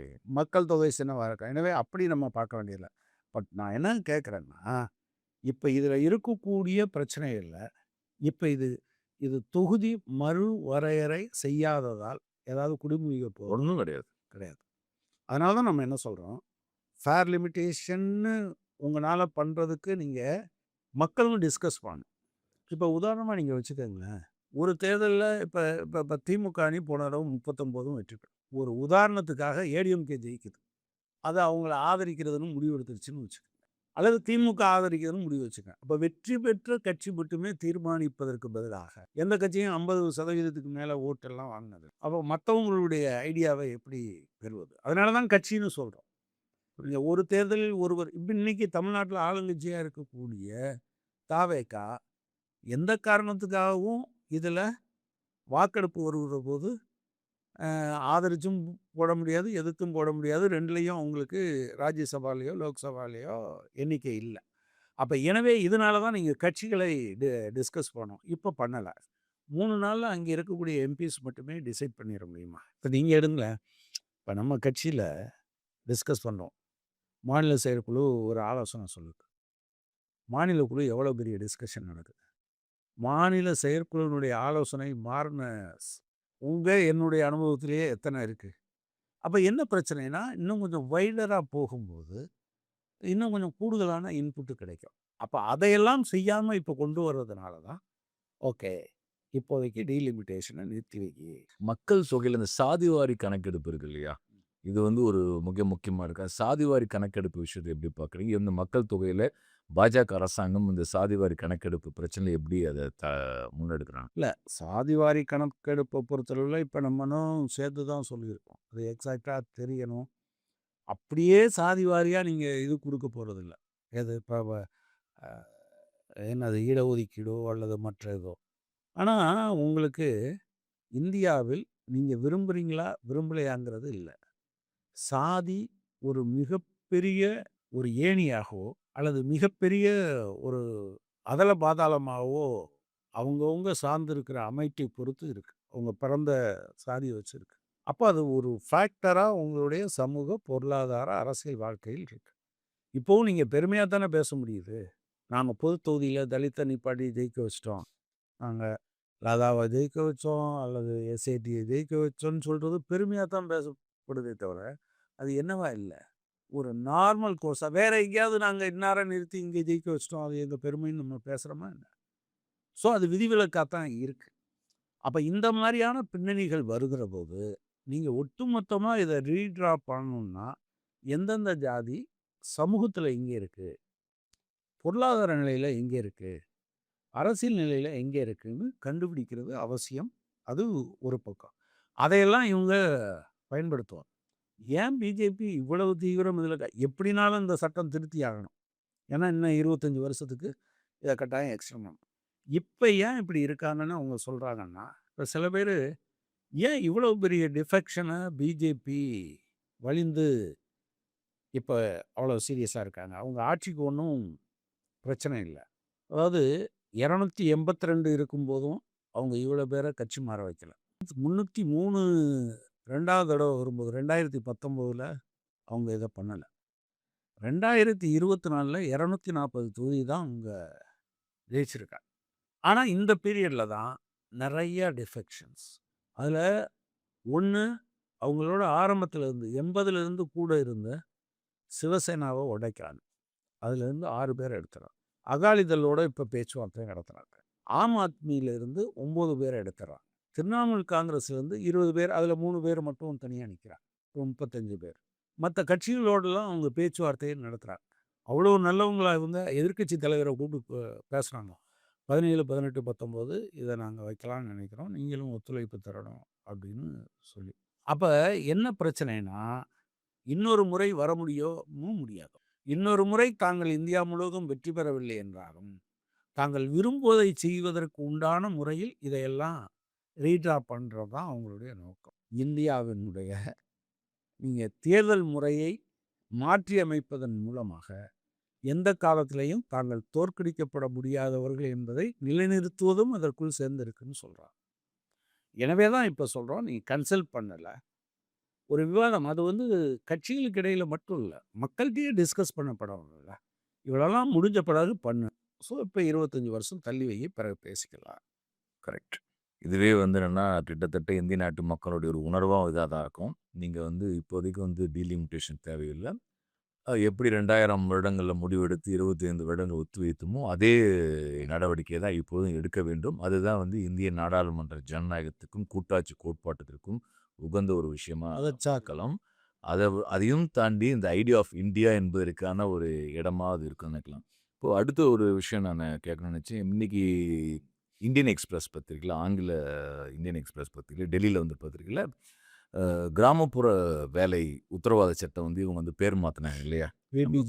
விபிஜி ராம்ஜின்னு கொண்டு வந்தாங்க. மகாத்மா காந்தியின் பேரா இருக்க சீரழிச்சிட்டு அதை நாங்கள் 150 நாள் அதிகப்படுத்துகிறோம்னு சொல்லி திட்டத்தை முன்மொழிந்திருக்காங்க. இந்த திட்டத்தை பற்றி அந்த பத்திரிகை என்ன சொல்கிறாங்கன்னா, ஆய்வு செய்ததில் கடந்த ஆண்டோடு இந்த ஆண்டு ஒப்பிட்டு பார்த்தா 50% வேலை நாட்கள் குறைஞ்சிருக்குது. அதே மாதிரி வேலைக்கு போகக்கூடிய அந்த குடும்பங்களுடைய எண்ணிக்கையும் குறைஞ்சிருக்கு. அப்போ கிட்டத்தட்ட நீங்கள் உங்கள் உருவாக்கக்கூடிய திட்டம் இருக்கக்கூடிய வேலைவாய்ப்பும் பறிச்சிருக்க கண்டி பாஜக சொன்ன அடிப்படையில் எந்த விதமான புதிய வேலைவாய்ப்புகளும் உருவாக்கலன்றத புள்ளி விவரங்களோட ஆய்வுகள் நிரூபித்திருக்காங்க. இப்போது ஏற்கனவே மார்க்சிஸ்ட் கம்யூனிஸ்ட் கட்சிக்கு சார்பாக நம்ம என்ன ஒரு போராட்டத்தை முன்வைதுன்னா, கடந்த சட்டமன்ற கூட்டத்தொடர் நடக்கும்போது தமிழ்நாட்டில் இந்தியாவில்னா ஒரு 200 நாள் கிராமப்புற வேலை நாளை 200 நாள் உயர்த்துங்க. தினசரி கூலி குறைஞ்சபட்சம் ரூ. 700 கொடுங்கன்ற ஒரு கோரிக்கை முன்வைத்திருக்கும். ஏன் இன்றைக்கு இந்த பிரச்சனை ஒரு மிக முக்கியமாக உருவெடுத்திருக்குன்னா, இந்தியாவுடைய கிராமப்புறங்கள் மிகப்பெரிய நெருக்கடியில் இருக்குது. அதாவது நிலம் இருக்கிற நிலப்பிரபு விவசாயி மாடர்ன் இன்ஸ்ட்ருமெண்ட்டை பயன்படுத்துகிறாங்க. ஆனால் விவசாய கூலி தொழிலாளிக்கு எந்த விதமான வேலை வாய்ப்பும் இல்லாமல் அவர்கள் இன்னும் அத்துக்கூலிகளுக்கு நகரத்தில் ஆட்டோ ஓடுறது, கார் ஓடுறது, வீடு இல்லாமல் ரோட்டில் படுத்து கிடக்கிறது, ஆட்டோ ஓட்டிட்டு ஆட்டோவிலே படுத்து கிடக்கிற ஒரு சூழல் இருக்குது. ரேஷன் கடையும் கிடையாது, சோறும் கிடையாது. ஊரில் இருந்தால் ரேஷன் கடையில் பொங்கி தின்ட்டு தான் உட்காந்துருக்கலாம். எந்த வாய்ப்பும் இல்லாமல் மனித உயிர்கள் என்னன்னா அலபாஞ்சு கொண்டு இருக்கக்கூடிய ஒரு சூழல் பாருங்க. அப்போது ஒரு இந்தியாவில் உலகத்துக்கே முன்மாதிரியாக உருவாக்கப்பட்ட வேலை உறுதி சட்டத்தை இன்னைக்கு நாசமாக்கி இருக்கக்கூடிய ஒரு சூழல் மாறி இருக்குது. இப்போ இது இந்தியாவுக்கு நெருக்கடின்னு புரியுது. ஆனால் இது ஒரு பெரிய கொந்தளிப்பாகவே நாட்டில் மாறலையே. மாறாது. ம். நம்ம தான் மாற்றணும். நீங்க இந்த திட்டம் யாரு கொண்டு வந்தா? தேசத்தை சொல்லிடுவாங்க. ஐக்கிய முற்போக்கு கூட்டணி அரசாங்கம்னு சொல்லிடுவாங்க. எத்தனை பேருக்கு தெரியும்? கம்யூனிஸ்டுகள்லேயே கூட அத்தனை பேருக்கு நம்ம சொல்றதில்ல. நம்ம ஒரு விஷயத்துக்காக போராடுவோம். ஜெயிச்சிட்டோம்னா நம்ம வார்டில் போட்டு போயிடுவோம். ஓகே, மக்களுக்கு வந்துருச்சு அது. இந்தியாவில் முதல் வேலைக்கு உத்தரவாதம். இப்போ வேலை உத்தரவாத சட்டத்தை நிறைவேற்று அப்படின்னு டிஒஎஃப்ஐ போராடுது. படித்தவர்களுக்கு வேலை கொடு, வேலை கொடுன்னு சொல்லி. அந்த சட்டம் வரல. ஆனால் உங்களுக்கு ஒரு வாய்ப்பு வந்தபோது ஐக்கிய முற்போக்கு கூட்டணி அரசாங்கத்தை 61 பேர் இருந்தோம். இடதுசாரிகள். சிபிஎம் 18 பேருன்னு நினைக்கிறேன். நாம் இருந்தோம். ஒரு 3 லெஃப்ட் லெட் கவர்மெண்ட் இருந்தால் இந்த தடவை தான் ரொம்ப நாளைக்கு அப்புறம் லெஃப்ட் லெட் கவர்மெண்ட்டு இல்லாத நாளாக இருக்குது. வெஸ்ட் பெங்காலில் இல்லை, கேரளாவில் இல்லை, திரிபுராவில் இல்லை. இதை ஒரு ஸ்டேட்மெண்ட்டாக வாதிச்சுட்டு போக முடியாது. இந்தியாவினுடைய வரலாற்றில் கிராமப்புறத்தில் இருக்கக்கூடிய அவங்க எல்லாரும் நகரத்துக்கு வர்றதில்லை. அவங்க குரலற்றவர்கள். அது அவங்க பெரிய ஃபோர்ஸ். ஆனால் அவங்களுக்கு அதை சொல்கிறதுக்கு ஆள் இல்லை. இவர்களுக்காக இடதுசாரிகள் பேசணும். ஒன்றான மன்மோகன் சிங் அதை இல்லைன்னு சொல்லிட்டார், முடியாதுன்ட்டார். இப்போ தமிழ்நாட்டில் ஒரு ஆலோசகர் கூட்டிருக்காங்க, சிங் அலுவலியா. அலுவலியா. அவர் அவர் ஐயோ இது பெரிய கேடு, இதெல்லாம் கொடுக்கக்கூடாதுன்னு சொல்லிட்டார். நிதியமைச்சராக இருந்த நம்ம தமிழ்நாட்டை சேர்ந்த திரு ப. சிதம்பரம் அவரும் முடியாதுன்னு சொல்லிட்டார். ஆனால் ஒரு நல்ல அம்சம் என்னன்னா, கொஞ்சம் ராகுல் காந்தி மாதிரி இல்லை அந்த அம்மா, அவங்க அம்மா சோனியா காந்தி. அவங்க இதை ஃபுல்லாக லெஃப்ட் கோஆர்டினேஷனோட அவங்க யூபிஏ சேர்பர்சனாக இருந்தாங்க. இதை ஃபுல்லாக கேட்டுட்டு இதை அமுல்படுத்துங்கன்னு சொல்லிட்டு போயிட்டாங்க. ஸோ இடதுசாரிகள் போராட்டம் தான் இதில் ரொம்ப ரொம்ப முக்கியம். இடதுசாரிகள் இல்லை என்றால் அந்த 61 சீட்டு இல்லைன்னா 100 நாள் வேலை இல்லை, அந்த சட்டமே இல்லை. நம்பர் 1. இன்னைக்கு ஏன் இது இப்படி இருக்குது அப்படின்னு சொன்னால், இடதுசாரிகள் இவ்வளோ பேர் இல்லை. இருந்திருந்தோம்னா விட்டுருப்போமா? வெஸ்ட் பெங்கால், கேரளா, திரிபுரா 3 மாநில அரசாங்கங்கள் இருந்தால் அத்தனை பேரை ரோட்டில் இறக்கி விட்டுரும். நீங்கள் இஎம்எஸ் ஆட்சி பொறுப்புக்கு வந்தோன்னு ஒரு விஷயத்த சொன்னார், கவர்னன்ஸ் அண்ட் ஸ்ட்ரகிள். நான் முதலமைச்சர் ஆகிட்டா எல்லாம் மந்திரம் போட்டுலாம் வந்துடாதுப்பா, யூ ஹவ் டு ஸ்ட்ரகிள். ஏன்னா நீங்கள் அரசாங்கம் என்கிற போது அதுக்குள்ளே நிறையா பிரச்சனைகள் இருக்குது. அவன் தரமாட்டான், நிதி தரமாட்டான், இதெல்லாம் இருக்கும். அப்போ இந்த சமயத்தில் என்னன்னா, நீங்கள் அரசு எந்திரத்தை, ஏன்னா இது இன்னைக்கு இருக்கிற நீங்கள் அரசாங்கத்தில் வந்துட்டாலும் அரசு அமைப்பு என்பது முதலாளித்துவ அரசு அமைப்பு முறை தான். அப்போ அதுக்குள்ளே அதை அணிபணிய வைக்கிறதுக்கு அது அவசியம். ஸோ பண்ணாங்க. அது இன்னைக்கு இல்லாதனுடைய விளைவு. நீங்கள் இந்த வருஷம் ஏதோ போன வருஷத்தோடு ஒப்பிட்டு 49% தான் சொல்கிறீங்க. ஆனால் உண்மை என்ன தெரியுமா? ரொம்ப அதிகபட்சமாக 2021-22 38 கோடி மனித நாட்கள். இது எவ்வளவு? 5ல் ஒரு பகுதி ஆயிடுது. அதில் 20% தான். இந்த வருஷம் 7 கோடியை சொச்சம் சொல்லியிருக்கேன் இல்லையா? 7 கோடியே 1.9ன்னு நினைக்கிறேன். இது 38 கோடி இருந்திருக்கு. இதில் 2014-15 9 கோடி மனித நாட்கள். அதுதான் இந்த பீரியடில் மொத்தம் குறைவு. மீதி எல்லாமே சிங்கிள் டிஜிட் இல்லை, டபுள் டிஜிட்டில் கோடி நாட்களை எட்டியது. இவங்களுக்கு அது பிடிக்கவே பிடிக்காது. இதை என்ன நினைக்கிறான் அப்படின்னு சொன்னால், எதுக்கு வேலை இல்லாதவங்களுக்கு அவங்க அட்ஜஸ்ட் பண்ணிடுவாங்க, இது எதுக்கு கொடுக்கணும். நரேந்திர மோடி இதை ஹிஸ்டாரிக் பிளண்டர்னு சொல்லியிருக்கு. 100 நாள். எனவே இது மேலே இவங்களுக்கு ஒன்று கிடையாது. அதனால தான் இவங்க வந்தோடனே ஆரம்பத்தில் இருந்தது 10% மாநில அரசாங்கம் கொடுத்தது. அடுத்து இவங்க என்ன பண்ணாங்க, 25% மாற்றினாங்க. இப்போ விபிஜி ராம்ஜின்னு பேரை மாற்றும்போது என்ன பண்ணுறாங்க, அதை 40%. நீங்கள் தமிழ்நாட்டில் 5000 கோடி அடிஷனலாக இதுக்கு ஒதுக்கியிருக்காங்க. எதுக்கு? 100 நாள் வேலைக்கு இந்த பட்ஜெட்டில். காரணம் என்னன்னா, நீங்கள் இந்த 40% மாறினதுனால வேறு வழி இல்லாமல் இதை ஒதுக்குறாங்க. இது வெறுமனே அவங்களுக்கு மட்டும் பாதிப்பு இல்லை. யாருக்கு பாதிப்பு? மற்றவங்களுக்கு செலவழிக்க வேண்டிய தொகையில் ஒரு பகுதியை அதுக்கு ஒதுக்க வேண்டியிருக்கு. அப்போ இது எவ்வளோ பேருடைய வாழ்க்கையை பாதிச்சு. ரொம்ப வயசானவங்க, வேறு வேலையே பார்க்க முடியாது, யாரும் தண்ணி கூட தரமாட்டாங்க அப்படிங்கிற நிலைமையில் ஒன்றும் இல்லை. தண்ணி கொண்டு வந்து வைக்க முடியுமா உன்னால்? அல்லது கொண்டு வந்து வச்சுருக்க தண்ணியை பாதுகாக்க முடியுமா? உனக்கு ஒரு நாள் சாப்பிடலாம். நான் மாற்றுத்திறனாளி, எங்கேயும் போய் எனக்கு வேலை பார்க்க முடியாது. Okay, no problem. நீங்கள் வா, இந்த கணக்கு எத்தனை பேர் எங்கே வேலை பார்க்குறாங்கன்னு கணக்கு எழுதி சொல்லு, அவருக்கு வேலை. நீங்கள் இது ஒரு ஒரு ஒரு இது என்ன சொல்கிறது, ஒரு நாட்டு குடிமக்கள் கண்ணியமாக நடப்பதற்கான இவன் ஒரே நேரத்தில் இதையும் காலி பண்ணுறான். இன்னொரு பக்கத்தில் பார்த்தீங்கன்னா, அந்த குடும்பங்களுக்கு உண்டான அந்த உணவு இருக்கு இல்லையா, ஏஏஓடி, அந்தியோதயா அன்ன யோஜனா, அது குடும்பத்தை ஒரு அழகாக வச்சுருந்தது, ஒரு யூனிட்டாக வச்சுருந்ததை நபர்களை யூனிட்டாக மாற்றும். குடும்பத்தில் இருக்க நபர்களை யூனிட்டாக மாற்றுறான். ஒரு குடும்பத்துக்கு 35 கிலோங்கிறத இப்போ எங்கே கொண்டாந்து நிறுத்திட்டான், ஒரு ஆளுக்கு 7 கிலோன்னு மாற்றிட்டான். சோத்தை பறிக்கிறானுங்க. சோத்தை பறிக்கிறான். ஒரு பக்கம் சோறை பறிக்கிறான், இன்னொரு பக்கம் அவனுடைய வேலையை பறிக்கிறான். இந்த குடும்பங்களுடைய வாழ்வாதாரத்தை பறிக்கிறான். இதை பற்றி இவனுக்கு கவலையே கிடையாது. நீங்கள் யோசிச்சு பார்த்தீங்கன்னா, இந்த வருஷம் ரிசர்வ் பேங்க் வந்து 2,86,000 கோடி தன்னுடைய ரிசர்வ் பேங்க்லேருந்து சென்ட்ரல் கவர்மெண்ட்டுக்கு கொடுக்கும். அது ஸ்டேட் கவர்மெண்ட்டோட அவன் வந்து ஒன்றும் ஷேர் பண்ணிக்கல.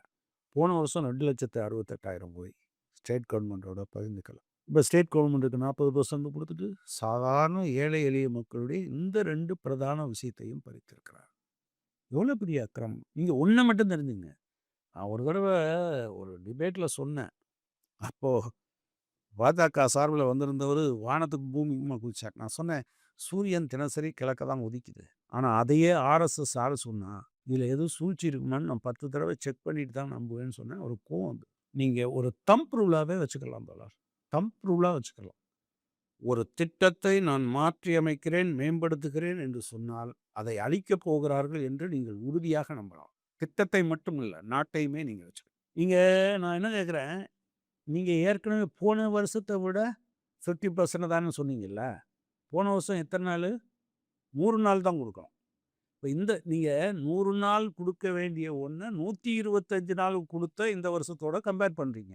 ஒரு விஷயம். போன வருஷம் 100 நாளுங்கிறது எத்தனை மாதம்? 12 மாதம். இந்த வருஷம் 100 நாள் என்னங்கிறது சட்டத்திலே அவன் என்ன சொல்லியிருக்கான்? பிரதான விவசாய வேலை நடக்கிற 2 மாதம் கிடையாது. அப்போ 10 மாதம். நீங்கள் அதெல்லாம் சேர்த்து இதில் கணக்கு பண்ணீங்கன்னு வச்சுங்க, 50% இல்லை. நீங்கள் 50% நீங்கள் 12 மாதத்துக்கு 50%ன்னா 10 மாதத்துக்கு எவ்வளோன்னு பார்க்கணும் இல்லையா? அப்புறம் நீங்கள்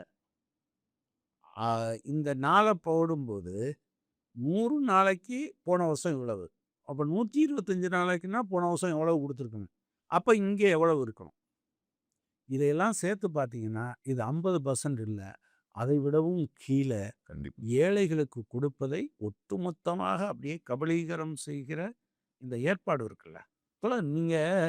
இப்போ நீங்கள் வேறு சில விஷயங்களில் பார்க்க முடியும். அவங்க என்ன சொன்னாங்க முதல்ல, எல்பிஜி கேஸ் நாங்கள் உங்களுக்கு காசை பேங்க்கில் போட்டோன்னே கேஷ் ட்ரான்ஸ்ஃபர். எதுக்கு? நான் வந்து எவன்கிட்டயோ கொண்டு போய் இந்த காசை கொடுக்கணும். எல்லாரும் ஒத்துக்கிட்டாங்க. கேஸுக்கு இப்போ மானியம் எவ்வளவு போடுறான்னு தெரியுமா? 24.50 நான் காலையில் 2 பேர்கிட்ட செக் பண்ணேன். யாருங்க பாஸ்புக்கை நோண்டி பார்ப்பாங்க துட்டு வருதான்னு சொல்லிட்டு முதல் கேஸ் வருதா ஒழிச்சிட்டானா? அப்போ என்ன சொன்னாங்க நம்மகிட்ட? அதை ஒரு பெரிய திட்டம் மாதிரி நம்ம நினச்சோம். அடுத்து திடீர்னு ஒன்று சொன்னாங்க, பெட்ரோல் டீசல் விலையெல்லாம் எதுக்குங்க அரசாங்கம் கட்டுப்படுத்தியே வைக்கணும்? அது இறங்குச்சுன்னா என்னைக்காவது இறங்கியிருக்கா? சர்வதேச சந்தையில் கச்சா எண்ணெய் விலை இறங்குச்சுன்னா என்னைக்காவது பெட்ரோல் டீசல் விலையை குறைச்சிருக்காங்களா? எனவே குறைச்சா குறையும் அப்படின்னு ஒரு மந்திரத்தை சொன்னோம். பெரும்பகுதி ஓகேன்ட்டாங்க. குறைச்சாங்களா? ஆரம்பத்தில் ஒரு 2 பைசா 3 பைசான்னு ஒரு பயோஸ்கோப் படம் மாதிரி காமிச்சிட்டு இருந்தாங்க. இப்போது வருஷக்கணக்காக அதை பண்ணுறதே இல்லையா. அடுத்தது இன்னைக்கே நேத்தா ட்ரம்ப் வந்து அந்த சட்டம் நிறைவேறி கையெழுத்தும் போட்டார். என்னது? ரஷ்யாவோட வர்த்தக தொடர்புகளை வைத்திருக்கக்கூடிய நாடுகளுக்கு 100% அந்த பொருட்களுக்கு 100% வரி. இப்போ நம்ம ரஷ்யாவிலேருந்து எண்ணெய் வாங்குகிறோம். போன மாதம் கணக்கு வந்து 40% தாண்டிடுச்சு. நமக்கு மொத்த தேவையில் 40% கச்சா எண்ணெயை வாங்குறோம். ஆனால் இந்த கச்சா எண்ணெயில் பெரும்பகுதி எங்கே போகுது?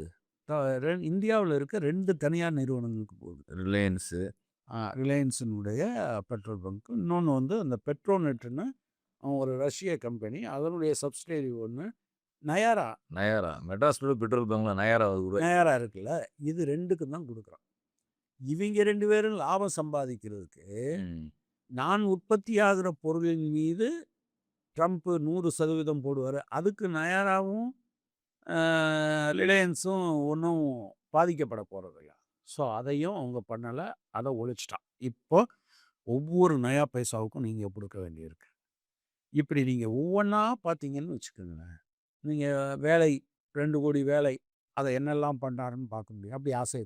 இந்த ஆயில் சொன்னீங்களே, இந்த இந்தியன் ஆயில் கார்பரேஷனுக்குள்ள அண்ணா சாலையில் அலுவலகம் இருக்குது, அது 8 மாடி இருக்கும். ஆமாம். ஆயிரக்கணக்கான பேர் வேலை செஞ்சாங்க. அங்க போய் பார்த்தீங்கன்னா, வெறும் பெஞ்ச் மட்டும் தான் இருக்கு. ஆளே இல்ல. இந்த இந்தியன் ஆயில் கார்ப்பரேஷன் வேளாண் இப்ப எல்பிஜி சிலிண்டர் வருது. சிலிண்டர் ஃபில்லிங் பார்த்தீங்கன்னா செங்கல்பட்டுல. சிலிண்டர் ஃபில்லிங் யார் பண்றாங்கன்னா, நம்ம வீட்டுக்கு சிலிண்டர் வரும். "நீ உங்களால தூக்க முடியுமா சிலிண்டர? தள்ளிட்டு தான் போவோம். நம்மளே கோந்துரும் சரி வீட்டுக்கு ஏத்திட்டு போவோம்." அங்க சிலிண்டர் ஃபில்லிங் ஸ்டேஷன் எப்படின்னா, உள்ளேருந்து வரும். சிலிண்டர தூக்கி தூக்கி தூக்கி போடுவோம் மேல. ஆமா. போட்டு லாரில போவோம். தூக்கி இவ்வளோ தூரம் நீங்க ஒரு சிலிண்டர தூக்கி போட்டான்னா கை எவ்வளோ ஆகும்? நீங்க ஒரு 25லேருந்து 35 வயசு வரைக்கும் தான் இருக்க முடியும். அப்புறம் ஷோல்டர் ஊழ்ந்து போடும். அவன் நிரந்தர கூலி. அவனுக்கு தினசரி கூலி குடுத்து ஏமாத்துறானுங்க பாவிங்க. நீங்க தண்டையார்பேட்டையில பார்த்தீங்கன்னா, வெளிநாட்டுக்கு போறக்கூடிய பெட்ரோல் இருக்குது. இங்க நம்ம திரிசூல ஏர்போர்ட்ல விமானத்துக்கு போடுறான் பெட்ரோல் இருக்குது. கேம்ப் ரோட்ல பார்த்தீங்கன்னா ஆர்மி குடுக்கக்கூடிய பெட்ரோல் இருக்குது. இது எல்லாம் இந்தியன் ஆயில் கார்ப்பரேஷன் நடத்துது. அதுல இருக்கிற அத்தனை ஆளும் பார்த்தீங்கன்னா, அத்துக்கூலியா வச்சுட்டு, தினசரி கூலியா வச்சுட்டு, நல்ல ரத்தம் சூடா இருக்கும்போது உழைப்ப சுரண்டி சாவடிக்கிற கூட்டமா இருக்கு. இவனுங்க முழுக்க ஆயில வாங்கி அம்பானியும், நேகராவும் நீங்க தின்னுட்டு இருந்தான்னா, நீங்க சிலிண்டர் எல்பி சிலிண்டர் தூக்கி போறவனே அத்துக்கூலி வச்சிருக்கான் தெரியுமா? செங்கல்பட்டுல எவ்வளோ ஒரு உழைப்பு சுரண்டல் நடக்குது. நீங்க எல்லாம் ஷிப்பிங்ல போறக்கூடிய இடம் போய் பாருங்க. அங்கேயும் ஆள் கிடையாது. இந்தியன் ஆயில் கார்ப்பரேஷன் பொதுத்துறை நிறுவனம் முழுக்க இருக்கக்கூடிய உழைப்பாளிகள் என்னன்னா, நிரந்தர வருவாய் வாய்ந்தவர்கள். அவங்களுக்கான வேலைவாய்ப்பு இருந்த எல்லாம் முழுக்க போயிட்டு பார்த்தீங்கன்னா, வெறும் அவங்க அன்னைக்கு சம்பளம் வாங்கிட்டு போற இடமா மாறிச்சு. அப்ப வித்த பணத்துல அந்த டிபார்ட்மெண்ட்ல வேலை செய்றவனுக்கே கிடையாது பாருங்க. எந்த அளவுக்கு ஒரு கொடூரம் உழைப்பு சுரண்டல் இந்த இந்தியன் ஆயில் கார்ப்பரேஷன் நடந்திருக்கு. அப்படி உழைப்பு திறன்கள் இருந்தா தானே நீங்க இவன அத்தை குளிக்க வச்சா தான்.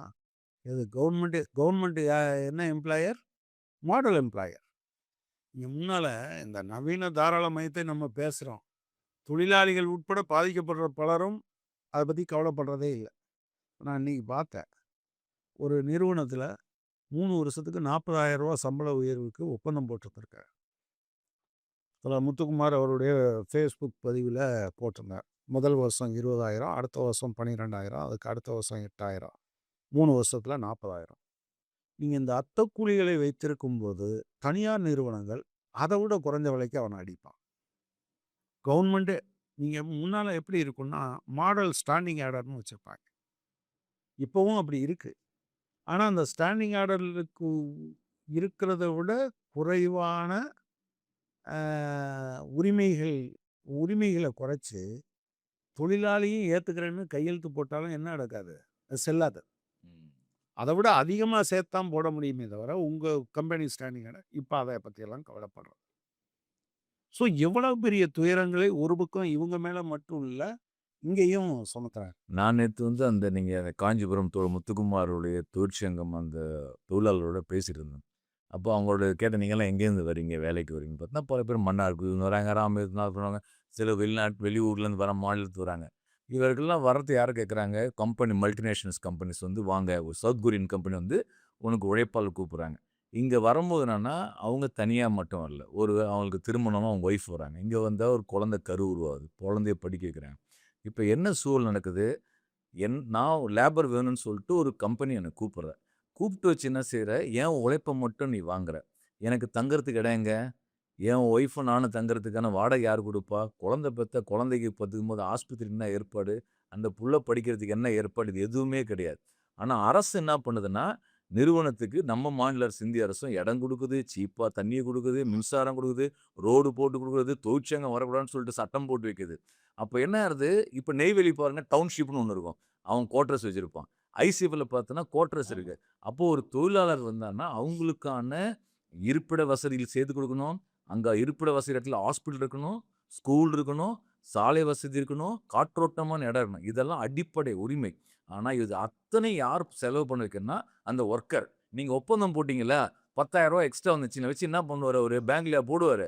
நீங்க குழந்தைக்கு உடம்பு சரியில்லன்னா ரூ. 1000 டாக்டர் கிட்ட போனா, பக்கத்துல கவர்ன்மெண்ட் ஹாஸ்பிட்டல் இருக்குதா?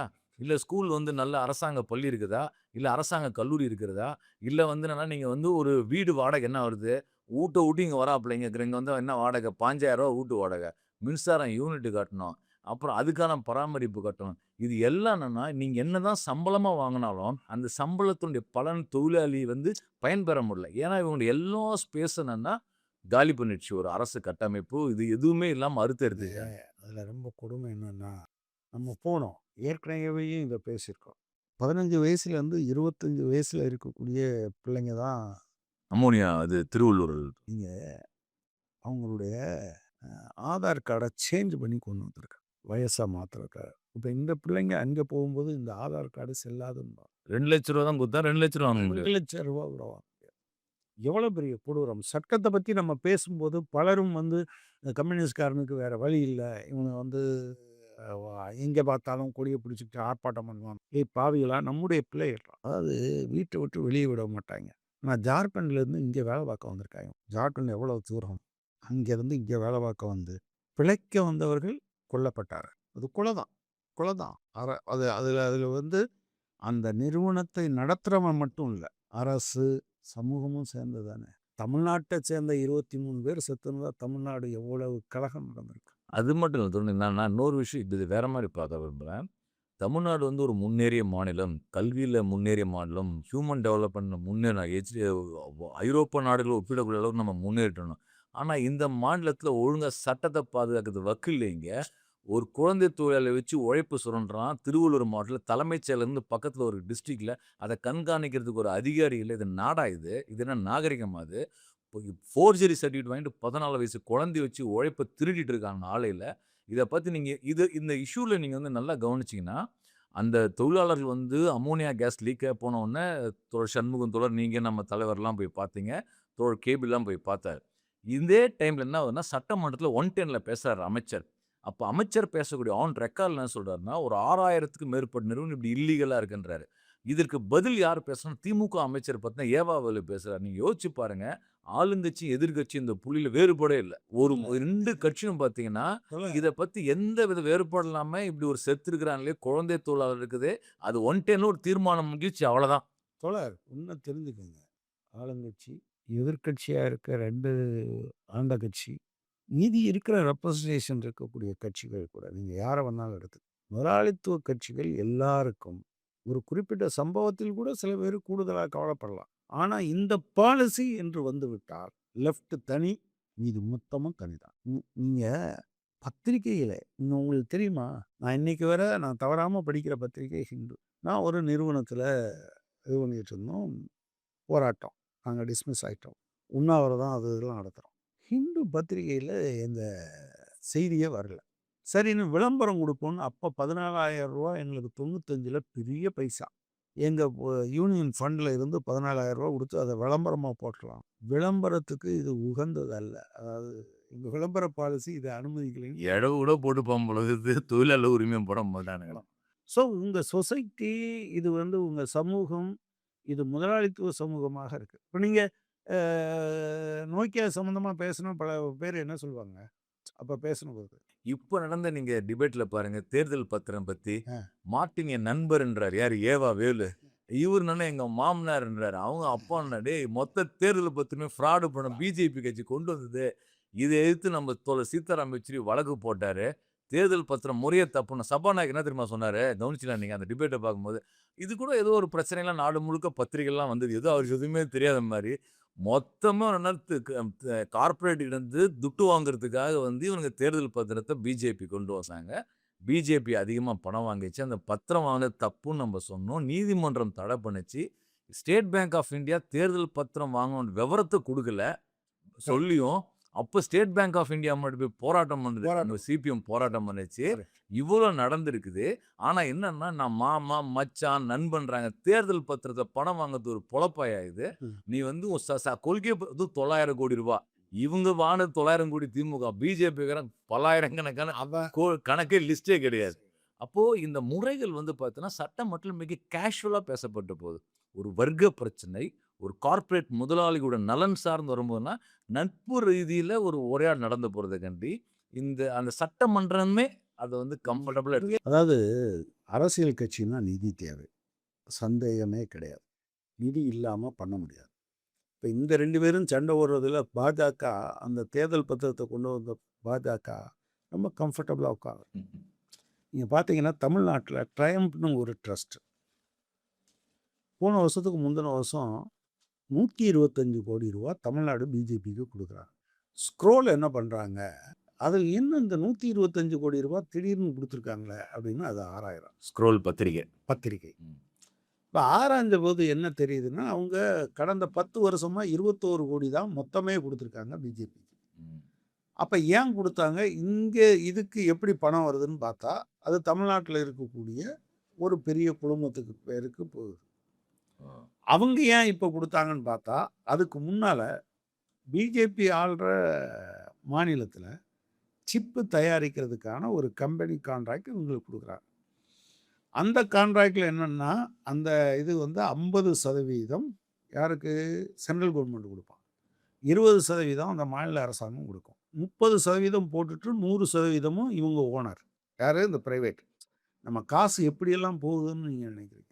ஆக்சுவலாக அந்த நம்மளை உண்டி கொடுக்குறவன்னு சொல்கிற பாஜக 125 கோடி நான் வந்து சென்ட்ரல் யூனிட்டுக்கு இல்லை, தமிழ்நாடு பாஜகவுக்கு அவன் 125 கோடி ரூபா கொடுத்துருக்கான். ஃப்ராடு. நீங்கள் வந்து இந்த இந்த இந்த முதலாளித்துவமே ஃப்ராடாக இருக்கிறதுனால அதனுடைய எல்லா விதமான அம்சங்களும் இப்போ கேட்டால் என்னது அந்தியோதய அன்ன யோஜனாவா, சும்மா சாப்பாடு கொடுக்குறதான்னு கேட்பான். ஆனால் ஒரு முதலாளி உற்பத்தி பண்ணுற மொத்த அந்த நிறுவனத்துக்கும் 70% மானியமாக கொடுத்துட்டு 30% மட்டும் வாங்கிப்பாங்க.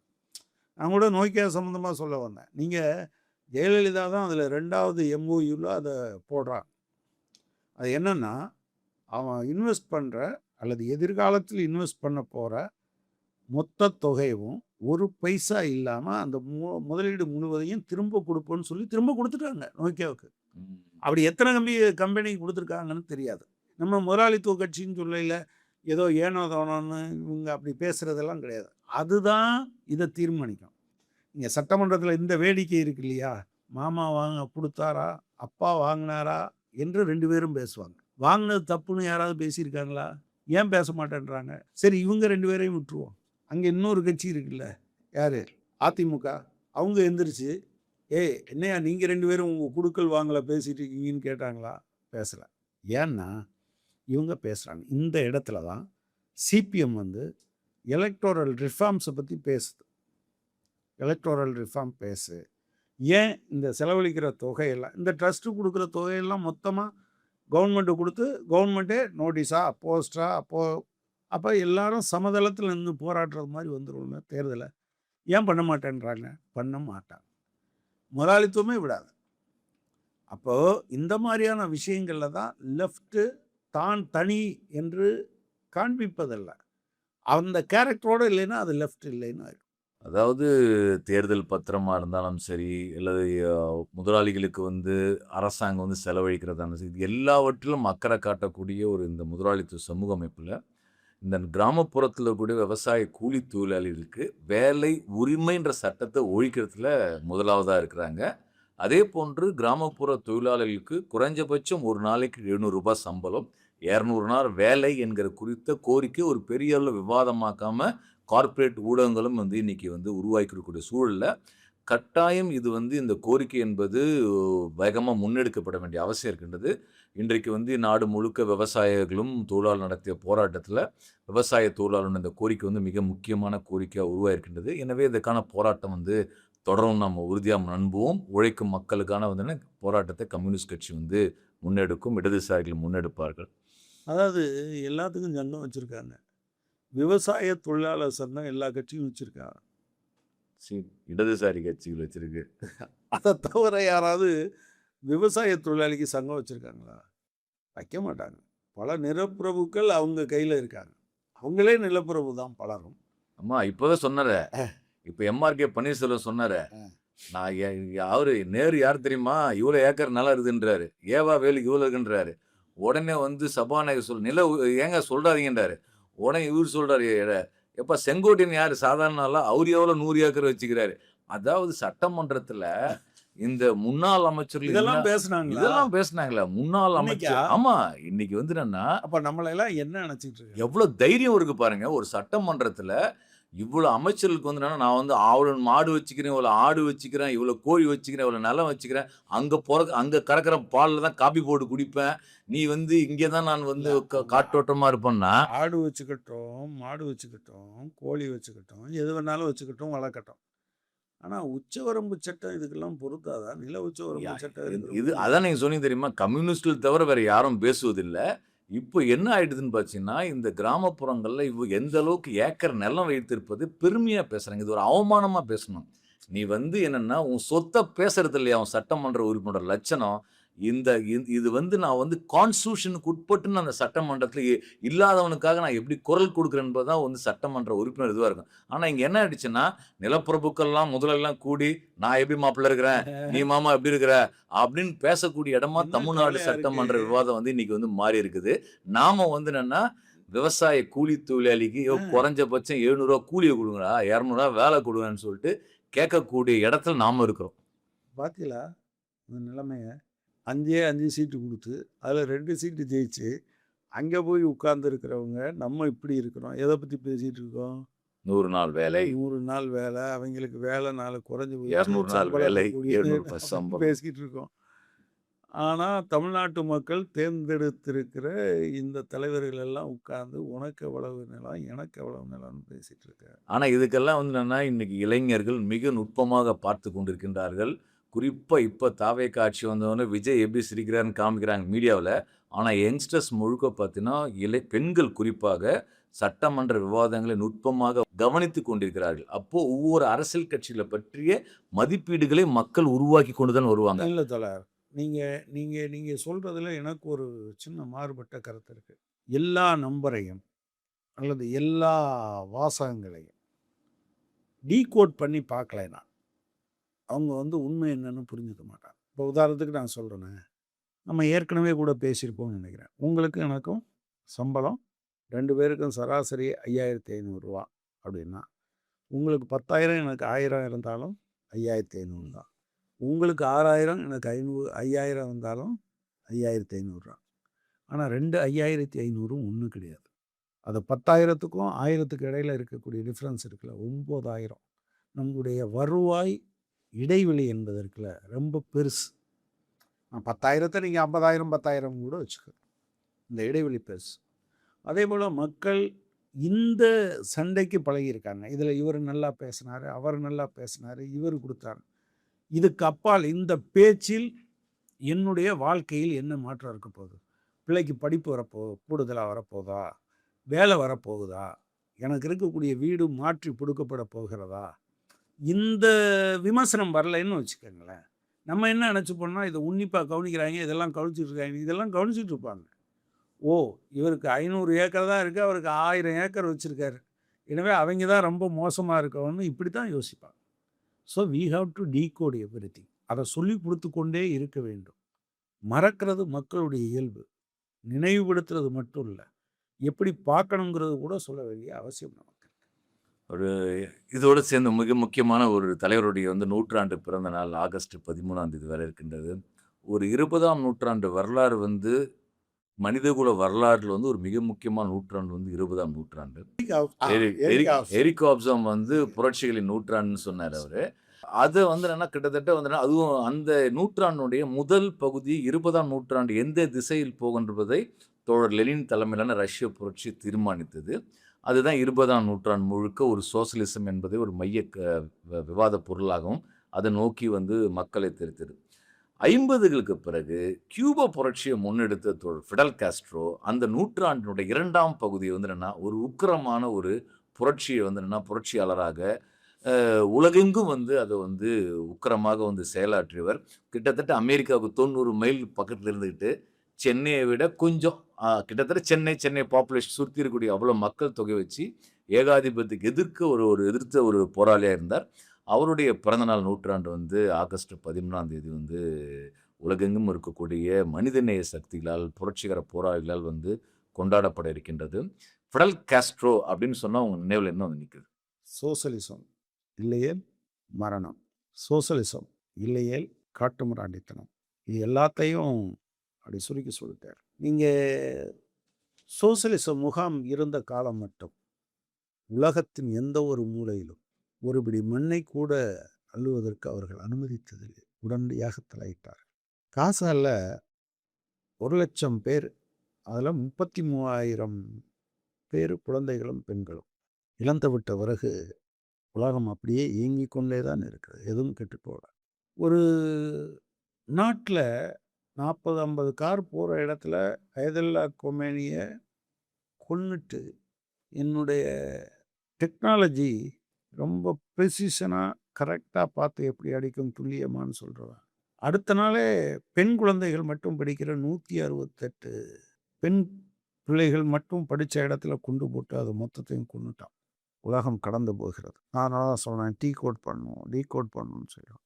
2 நாட்டுக்கு இடையில சண்டை நடந்துகிட்டே இருக்கு. உக்ரைனுக்கும் ரஷ்யாவுக்கும் இடையில. இப்படி ஒரு சூழல் நீங்க சோசலிச முகாம் இருந்த வரையிலும் நீங்க யோசிச்சே பார்க்க முடியாது. எனவே தான் அவர் சொன்ன சோசலிசம் அல்லது மரணம் என்று சொல்வது இருக்கு இல்லையா, அது மரணம் என்பது தனி மனுஷன் சாகசத்தை பற்றி அவர் சொல்லல. அவன் உலகத்தில் இருக்கக்கூடிய இயற்கையை அழிப்பான், சுற்றுச்சூழலை அழிப்பான், குழந்தைகள் கொல்லப்படுவதை பற்றி அவனுக்கு கவலை இருக்காது. இவ்வளோ பெரிய துயரம். காட்டு மிராண்டித்தனம் சோசலிசம் அல்லது காட்டு மிராண்டித்தனம் என்று அவர் சொன்னதுக்கான வரையறையை நீங்கள் எடுத்து பாருங்க. இன்னைக்கு நெத்தன்யாகு ஏதோ 11 16 நிபந்தனை விதிச்சிருக்கார்.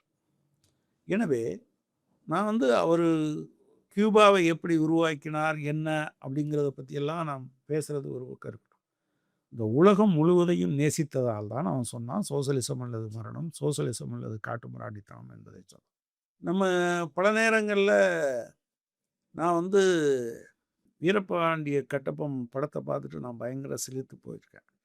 ஆனால் வரலாறு என்னை விடுதலை செய்யும் என்கிற அந்த ஒரு சின்ன புத்தகம், நாம் வாழ்கிற காலத்தில் ஒருத்தன் வாழ்ந்துக்கிட்டு இருக்காண்டா அப்படி பேசினவன், அது இங்கே இருந்துக்கிட்டு பல பேர் கேட்பாங்கல்ல, இங்கே இருந்துக்கிட்டு சவால் விட்டால் அமெரிக்க ஏகாதிபத்தியத்தை மொத்தமே எவ்வளோ 90 மைலா 145 கிலோமீட்டரா 145 கிலோமீட்டர் அருகில் உட்கார்ந்து கொண்டு நான் ஐதல்லா கேமனி எத்தனை 10,000 கிலோமீட்டர் தூரத்தில் இருந்தாலும் சரி 40 பேர் போகிற இடத்துல துல்லியமாக பார்த்து அடிப்பேன்னு சொல்கிற ஒரு நாடு அந்த திமிருக்கு எதிராக ஹே அப்படி ஒதுங்கிப்போ அப்படின்னு சொல்கிற அந்த தைரியம் இருக்குல்ல, அதை கொடுத்தது ஒரு தத்துவம்.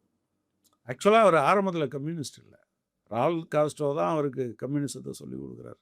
எவ்வளவு நேசித்திருக்கிறான் அந்த மக்களை, நாட்டு மக்களை, எவ்வளோ பெரிய நாட்டு மக்களைன்னு நான் சொல்ல மாட்டேன். அவன் ஒரு கலாச்சாரத்தை உருவாக்கி வச்சுட்டு போயிட்டான். அந்த ஊருக்கு 60 வருஷமாக அவனை பட்டினி போடுறாங்க. எது வியாபாரம் பண்ணக்கூடாது, நீ எந்த உறவும் வைத்து கொள்ளக்கூடாது. ஏன்னா கியூபாவில் அதாவது 10% மேல் அமெரிக்காவினுடைய தயாரிப்பாக இருக்க எந்த பொருளையும் இங்கே ஏற்றுமதி செய்யக்கூடாது இப்படிலாம் சொல்கிறான். ஆனால் அந்த ஊரில் இருந்தவங்க அமெரிக்கா ஒரு ஒரு ஒரு பெரும் புயலால் பாதிக்கப்பட்ட போது நிறையா மருத்துவர்களையும் செவிலியர்களையும் அனுப்புவாங்க. எவன் கேட்குற எபோலா வைரஸ் பயம், அந்த நாட்டு மருத்துவர்களும் மருத்துவ பணியாளர்களும் போனாங்க. ஆப்கானிஸ்தானுக்கும் பாகிஸ்தானுக்கும் இடையில் உள்ள பகுதியில் பெரிய நிலநடுக்கம். உடனே அவன் இங்கே வந்தான், சொந்த காசை செலவழிச்சிட்டு வந்தாங்க. உலகம் முழுவதும் ஒரு பக்கம் போர் வீரர்களையும் போர்க்கருவிகளையும் அவர்கள் உருவாக்கி கொண்டிருந்த போது ஒரு நீங்கள் சொன்னீங்கல்ல, அவனை நாடுன்னு சொல்ல முடியாது. நமக்கு நாடுன்னா நம்ம மைண்டில் ஒரு 144 கோடி, எத்தனை மாநிலம், எத்தனை மாவட்டம், வடக்கே இமயம், தெற்கே குமரி அப்படிலாம் சொல்கிறோம்ல, இது எதுவும் கிடையாது. நீங்கள் கூட சொன்னீங்க நம்மளை விட கொஞ்சம் கூட இருக்கணும். இந்த தாம்பரம் மாநகராட்சியெல்லாம் பிரிக்கப்படுவதற்கு முன்னால் இருந்த மதுரை மாநகராட்சி இருக்கு இல்லையா, அதை விட சின்ன மக்கள் தொகை கொண்ட நாடு அது கியூபா. அதான் நீங்கள் சொன்னீங்களா மருத்துவ வசதி பேசும்போது, இப்போது கியூபாவோட ஃபர்ஸ்ட் செக்ரட்டரி டியாஸ் கனால் அவர் ஒரு இன்டர்வியூ கொடுத்துருந்தார். நம்ம இங்கிலீஷ் மார்க்ஸ் ஆஃப் நம்ம தமிழில் இவங்க தீபதர்ஷி மொழிபெயர்த்து பாரதி புத்தகம் புத்தகமாக வெளியிட்டோம். அந்த வெளியீட்டு விழாவில் தொடர் வாசுகி ஒரு விஷயத்தை பேசுகிறாங்க. அவங்க அக்காவுக்கு உடம்பு சரியில்லை, எனவே அவங்க கியூபாவுக்கு சிகிச்சைக்காக போகிறாங்க. இப்போ அவங்க சொல்ல முடியும், இப்போ நம்மளே இங்கேருந்து இப்போ கவர்மெண்ட் ஹாஸ்பிட்டல் போகணும்னு வச்சிங்களேன், சொக்கா, துணி, ப்ரெஷ்ஷு, பேஸ்ட்டு, டம்ளரு, ஸ்பூனு, சோறு ஆடுறதுக்கு என்ன ஏற்பாடு எல்லாத்தையும் அள்ளிட்டு போவோம், தலைவாரி சீப்பில். அங்கே நீங்கள் போனீங்கன்னா பேஷண்ட்டு மட்டும் தான் போகிறது, நீ சீப் எடுத்துகிட்டு வரியா, துணி எடுத்துகிற எல்லாத்தையும் கொடுக்குறாங்க. ஒரு மருத்துவ சிகிச்சைக்கு வரக்கூடிய யார் வெளிநாடாக இருந்தாலும் உள்நாடாக இருந்தாலும் அவ்வளோ கண்ணியமாக அந்த நோய்வாய்ப்பட்டவருக்கும் அவருடைய உடன் வருவருக்கும் உரிய கவனிப்பை என்னன்னா கியூபா கொடுக்குது. ஆனால் தான் இன்றைக்கி மருத்துவ உலகில் நீங்கள் கியூபாவுடைய மருத்துவ சிகிச்சையும் நோயாளிகளை அணுகிற விதமும் உலகம் முழுக்க வந்து ஒரு விதந்தோதப்படக்கூடிய ஒரு விஷயமா மாறி இருக்கிறத பார்க்க முடியுது. இப்போ கூட அந்த டியாஸ் கேனல் என்ன சொல்றாருன்னா வந்து, "யோவ் நாங்க கேன்சருக்கு ட்ரீட்மெண்ட் கண்டுபிடிச்சிட்டோம்யா. முடியிற தருவாயில இருக்கியா. அத கெடுக்கிற பாவியா இருக்கியா. நீ குடுத்தனா நான் வந்து உனக்கே ட்ரீட்மெண்ட் குடுப்பேன்டா. அமெரிக்காவுல பாதிக்கப்படுறதுக்கே நாங்க பண்ண முடியும். அத பண்ண முடியல. ஐசியூவை அதிகப்படுத்த வேண்டியதுன்னா, அந்த வென்டிலேட்டர் இருக்கு இல்லையா? வென்டிலேட்டருக்கு வந்து வென்டிலேட்டர் வாங்கறதா இருந்தா நம்ம ஊர்லாம் செய்வோம். ஒரு கம்பெனிட்ட சொல்லுவோம் வென்டிலேட்டர் வந்துரும். அவர் என்னன்னா வென்டிலேட்டர் செய்றதுக்கு ஸ்க்ரூ ஒரு நாட்ல வாங்குறானுங்க. பிளாஸ்டிக் ஒரு இடத்துல நாட்ல வாங்கி வென்டிலேட்டர் தான்.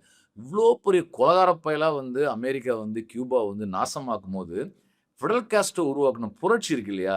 அது ஸ்டில் அந்த கியூபாவுல வந்து வந்து அவரு இப்போ ஒரு தலைவர் போயிடுச்சுன்னா முடியல. காஸ்ட்ரோ என்ன சொன்னாரோ, அது வந்து இன்னைக்கு வந்து கிட்டத்தட்ட 12 மணி நேரம், 20 மணி நேரம் மின்சாரம் கட் ஆவுது. ஆனா, அந்த மக்கள் வந்து புரட்சிக்கு எதிரா வந்து வரல. அவங்க புரட்சிய காப்பாத்துன்றாங்க. இந்த உணர்வு இருக்கு இல்லையா? அது காஸ்ட்ரோ வந்து எப்படி உருவாக்கியிருப்பார்ன்னு நெனைக்கிறீங்க நீங்க? இந்த ஆஹா, அது என்ன உருவாக்குறது? அவங்க அவங்க அவன் வந்து நாட்ட அப்படி ஆக்கணும். எப்படி அந்த அந்த அந்த அந்த அந்த அது அது அதான். ஸ்டில் நீங்க மக்களை வந்து நேசிக்க வைக்கிறதுங்கிறது இருக்குல்ல.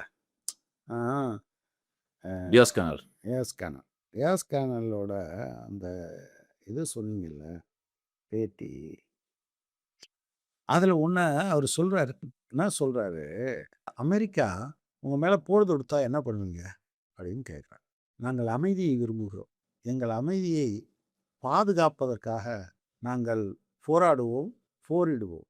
எங்க தேசிய கீதத்தில சொல்றது மாரி, எங்கள யாராவது ஆக்கிரமிக்க வந்தா, ஆக்கிரமிப்பு செய்ய வந்தா, அதை எங்கனால தடுக்க முடியாம போனா, எதிரி எங்கள் நாட்டிலிருந்து எங்கள் ரத்தம் தோய்ந்த மண்ணைத் தவிர வேற எதையும் எடுத்து செல்ல முடியாது. எவ்வளோ ஒரு அதான் வார்த்தை அது. ஐய்யய்யோ! இது இது நான் வார்த்தை என்னோடது. எ அதில புரியுது. இருக்கக்கூடிய அந்த அந்த அத கவித்துவம் இருக்கு இல்லையா? அது எங்கேருந்து வருது அப்படின்னா, அவன் இதுலேருந்து வருது. இத 15 நாளைக்கு ஒரு தடவ இப்போ நம்ம தமிழ்நாட்டில பேசிட்டு இருக்கோம். இந்த பட்ஜெட்ல சொன்னாங்க. ஏற்கனவே அது இருந்தது. அது என்னது? ஒரு ஒரு வேனு, அதில ஒரு நர்ஸு, ஒரு பிசியோதெரபிஸ்ட் இவங்க 3 பேரும் தான் எங்கே போவாய்ங்க? கிராமப்புறங்களுக்கு இப்படி போவாங்க அப்படின்னு. இப்ப டாக்டரையும் ஆட் பண்ணியிருக்காங்க. ஒவ்வொரு குடிமகனையும் 15 நாளைக்கு ஒரு தடவ போயி நல்லா இருக்கீங்களான்னு கேட்கிற ஒரு மருத்துவ முறை இருக்கே. இது அவன் என்ன அடிஷனலா என்ன சொல்லி தரணும்? சோசலிசம்னா என்னடா? இதுதான்டா. எல்லோரும் வாழ்வதற்கான ஒரு இடம் இருக்குங்கிறது இருக்குல்ல. எல்லோருக்கும் கௌரவமான வாழ்வதற்கான ஒரு இடம். நீங்க மத்த சம்பளம் குடுத்தாங்க, பள்ளிக்கூடம் கொண்டு சொன்னாங்க. அல்லது வந்து எல்லாத்துக்கும் மருத்துவம் குடுத்தாங்க, எல்லாத்துக்கும் சாப்பாடு குடுத்தாங்க. இது இல்ல. இத லேசா சின்னதா சொல்லணும்னா, பைபிள்ல சொல்லுவாங்கல்ல. என்னது? "தன்னைப் போல் பிறரை பிறரை நேசி. உன் அயலானையும் நேசி" அப்படின்னு. அயலான்ங்கிறது அடுத்தவன் தான். அது வந்து "உன்னைப் போல உன் பகைவனையும் நேசின்னு" அவன் சொல்லிக் குடுக்குறான். அவன் மனுஷன்டா அப்படின்னு. எவ்வளோ பெரிய நீங்க சோசலிசம்னா அதானே. வேற என்னது? உலகத்தையே முழுமையாக அப்படியே ஆட்கொள்வது. அப்படியே இது பண்றது. அப்படின்னு நீங்க ஃபெடல்ன்னு சொல்லும்போது, நீங்க சில நேரங்கள்ல நம்ம இதில தான் பார்ப்போம். இதில புராணத்தில ஒரு எக்ஸ்ட்ராடினரியா சில கேரக்டர் அந்த மாரி பார்ப்போம். இன்னைக்கு அந்த கியூபாவை பாதுகாக்க வேண்டிய பொறுப்பு நம்ம எல்லாத்துக்கும் இருக்கு. நம்ம எல்லாத்துக்கும் இருக்கு. அவன் எப்படி நேசிக்க வச்சான்? ஏன் வந்து அவன் சொந்த மண்ணை நேசிக்க வைக்கல. மண்ணை நேசிக்க வச்சான். மனிதர்களை நேசிக்க வச்சான். மனித இனத்தை நேசிக்க வச்சான். அதனால தான் அவன் என்ன அந்த மக்களுக்கு என்ன தெரியுது அப்படின்னு சொன்னா, இதையெல்லாம் நேசிக்க வைத்தது சோசலிசம் தான் தெரியுது. இவருடைய வார்த்தை அல்ல. யாரு? ஃபிடலோட வார்த்தை அல்ல. அந்த மனித குலத்தை நேசிக்க வைத்தபோது, தன்னைத்தானே இவர்களும் நீங்க மார்க்ஸ் அத சொன்னார்ல. தொழிலாளி வர்க்கம் இதர எல்லா வர்க்கங்களையும் ஒடுக்குமுறையிலிருந்தும், சுரண்டலிலிருந்தும் நிரந்தரமாக விடுவிப்பதன் மூலமே தன்னுடைய விடுதலையை நிரந்தரமாக்கிக் கொள்கிறது. இது இது இந்த எசன்ஸ் அதாவது எல்லாத்தையும் இதிலிருந்து கொண்டு வர்றதுனால மூலம்தான் தன்னுடைய விடுதலையை நிரந்தரமாக்கிக் கொள்கிறது. ஸோ உலகம் முழுவதும் இது வரணுங்கிறதுக்காக நம்மெல்லாம் உழைக்கணும்னு சொல்லி கற்றுக் கொடுக்குறான். அது ஒரு விஷயமா இருக்கு. இன்னொரு பக்கம் நம்ம வந்து காஸ்ட்ரோட ஆளுமையே நம்ம வந்து இந்த மாதிரியான நூற்றாண்டு பிறந்த எத்தனை நாள்ல தடவை வந்து கொல்ல முயற்சிச்சிருக்கு. பேச வேண்டிய விஷயமா இருக்கு. ஏன்னா உங்களுக்கு ஞாபகம் இருக்கும், நம்ம கலைஞர் இருக்காரு இல்லையா, அவரு முதலமைச்சராக இருக்கும்போது காஸ்ட்ரோக்கா கவிதை எழுதுறாரு. அவர் வந்து ஒரு கம்யூனிஸ்ட் இல்லை, ஆனால் தன்னை ஈர்த்த உலக தலைவன் யாருன்னு சொன்னா ஃபிடல் காஸ்ட்ரோ. நம்ம நடத்தின மாநாட்டில் வந்து கலைஞர் வந்து கவிதையை வாசிச்சாரு. கடந்த ஆட்சியின் போது முதலமைச்சராக இருந்த மு.க. ஸ்டாலினும் கியூபாவுக்கான ஆதரவு மாநாட்டில் வந்து பங்கெடுத்தாங்க. அப்போது இது வந்து ஒரு கம்யூனிஸ்ட் கட்சிகள் அப்பாற்பட்டு மானுடத்தை நேசிக்கூடியவர்கள்லாம் ஈர்க்கக்கூடிய தலைவராக காஸ்ட்ரோ மாறி இருக்கார். அவருடைய கியூபா புரட்சியையும் நம்ம நினைவு கூற வேண்டியிருக்கு. அதேமாதிரி சேயோட நட்பு ரொம்ப முக்கியமான இடம். நீங்கள் வந்து சே கொல்லப்பட்ட பிறகு வேற ஒரு தலைவனாக இருந்தானா தெரியுமா, என் தம்பிட மாதிரி இருந்தாப்புல தம்பிடா அப்படின்னு ஒரு இரங்கல் பாடி தன்னை பெருமையாக படுத்துக்கலாம். ஆனால் சேவை வந்து உலகம் முழுக்க கொல்லப்பட்ட பிறகு என்ற புரட்சியாளனை உலகத்துக்கு முன்னால் தூக்கி வைத்தது ஃபிடல் காஸ்ட்ரோ. அந்த ஃபிடல் காஸ்ட்ரோ சேவை அப்படி தூக்கி வச்சோன்னு தான் உலகம் முழுக்க அவருடைய வரலாறு கொண்டு போச்சு. அப்போ ஒரு புரட்சியாளன் சக புரட்சியாளனை, ஒரு தோழமை சக்தியை, அவனுடைய தியாகத்தை எப்படி கொண்டாடிருக்கு என்பது நம்ம ஃபிடல் காஸ்ட்ரோவிலிருந்து நம்ம உணர்ந்து கொள்ள வேண்டிய விஷயமா பார்க்குறது. அதே மாதிரி நீங்கள் சொன்னது போல் எத்தனையோ முறை கொல்லப்படுறான். சிகரெட்லெஸ் அவர் போய் சுருட்டில் கூட குண்டு வச்சு கொடுத்தானுங்க, ஸ்விம்மிங் பூலில் கொல்லப்படுறதுக்கு முயற்சி எடுத்தானுங்க. ஆனால் எல்லாத்தையும் வந்து எதிர்கொண்டு ஒரு ஒரு ரெவல்யூஷனரி ஆப்டிமிசம் வந்து சாவர வரைக்கும் வந்து காஸ்ட்ரோ கிட்ட. இதெல்லாம் செஞ்சவங்க யாரு? அமெரிக்க ஏகாதிபத்தியம்.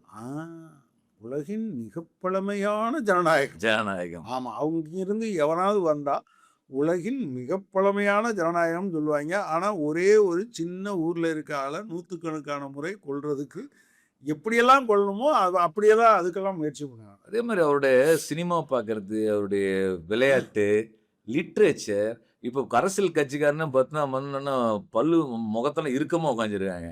அவருக்கும் கேப்ரியோ கார்சியோ மார்கோஸ் இருக்கக்கூடிய உறவுகள். கேப்ரியோ கார்சியோ மார்க்சஸ் வந்து ஒரு நூற்றாண்டு தனிமை நாவல் எழுதி முடிச்சுட்டு அவர் நடத்தின உரையாடல், இரவு முழுக்க நாவல் படிக்கிறது, கதைகள் படிக்கிறது. அப்போ ஒரு புரட்சியாளர் என்பது என்னன்னா, ரெவல்யூஷனரி யாரு, ரெவல்யூஷனரி எப்படி இருக்கணும், எப்படி வாழணும் என்பதை இந்த கிட்டத்தட்ட நாம் வாழக்கூடிய காலகட்டத்திலேயே ஒரு மனுஷன் வந்து உலகத்தில் ஒரு மூலையிலேருந்து வாழ்ந்துருக்கிறத பார்க்க முடியாது. ஸோ அது வந்து யாரா ரெவல்யூஷனரின்னா, ஏகாதிபத்தி எதிர்ப்பு அல்லது உழைக்கும் மக்களுக்காக போராடுவது, நாட்டை வளப்படுத்துவது, எல்லாவற்றிலும் என்னன்னா மானுடத்தின் மீதான காதல். அதை தாண்டி இயற்கையை, நீங்க வந்து காலநிலை மாற்றம் பத்தி நம்ம இப்ப பேசுறோம். ஆனா காஸ்ட்ரோ அப்பயே பேசினாரு, சான்ஸே கிடையாது. அதுவே நான்லாம் ரொம்ப கேஷுவலா தள்ளிட்டு போனது. ஆனால் அந்த மனுஷன் எப்படி பேசுகிறான் நீங்கள், அதுதாங்க நீங்கள் மானுடத்தை நேசிக்கிற தன்மையிலிருந்து தான் அப்போ இயற்கையை நேசிப்பது ஆட்டோமேட்டிக்காக வந்துடுது. ஒரு சாதாரண விஷயமா. அதனால தான் இப்போ நம்ம பேசுகிறோம்ல, நம்ம பேசுகிறத பல பேர் எவ்வளோ நேரம் கேட்குறாங்க, ஒரு கூட்டத்தில் கலந்து போயிடுறாங்கல்ல, மணிக்கணக்காக பேசுவார் தெரியுமா? 8 மணி நேரம். எப்படி மனுஷனால் பேச முடியுது? 8 மணி நேரம் ஒருத்தன் பேசுறதை விடுங்க, நிக்க முடியுமா? 8 மணி நேரம் அசியமா மைக்கு பண்ணிட்டு அதை கேட்குறவன் இதை கேட்குறான்னா, ஏய் இவன் எனக்காக பேசுகிறான், உலகத்துக்காக பேசுகிறான், மானுடத்துக்காக பேசுகிறான். அந்த அந்த உணர்வு இருக்குல்ல, அதுதான். இல்லை, நீங்கள் சொன்ன அந்த வரலாறு என்னை விடுதலை செய்யும் இருக்கு, சென்னை புக்ஸ் பாலாஜி போட்டது. இப்போ வந்து பாரதி புத்தகாலயம் வந்து திருப்பி போட்டிருக்க, நம்ம வீபா கணேசன் தான் அதை மொழிபெயர்த்திருக்காரு. அவசியம் அந்த உரையை வந்து 8 மணி நேரம் அது கேட்கறமோ இல்லையோ, அது வந்து ஏகாதிபத்தியம் உலகமயமாக்கல் அந்த உரையில கூட வந்திருக்கு. ஆனால் குறைஞ்சபட்சம் அவர் நீதிமன்றத்தில் பேசின வரலாறும் இன்னும் விடுதலை செய்யும்ன்ற அந்த உரையை வந்து நம்ம எல்லாருமே இந்த திருப்பி வந்து ஒரு வாசிக்க வேண்டிய ஒரு அவசியமா இருக்குன்னு நினைக்கிறேன். யோசிச்சு பாருங்களேன்.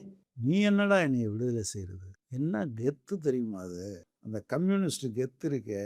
நான் அந்த தலைப்பே என்னை அப்படி ரொம்ப இம்ப்ரெஸ் பண்ணிச்சு. அப்போ தான் புதுசாக வந்தேன் நான் கட்சிக்கு.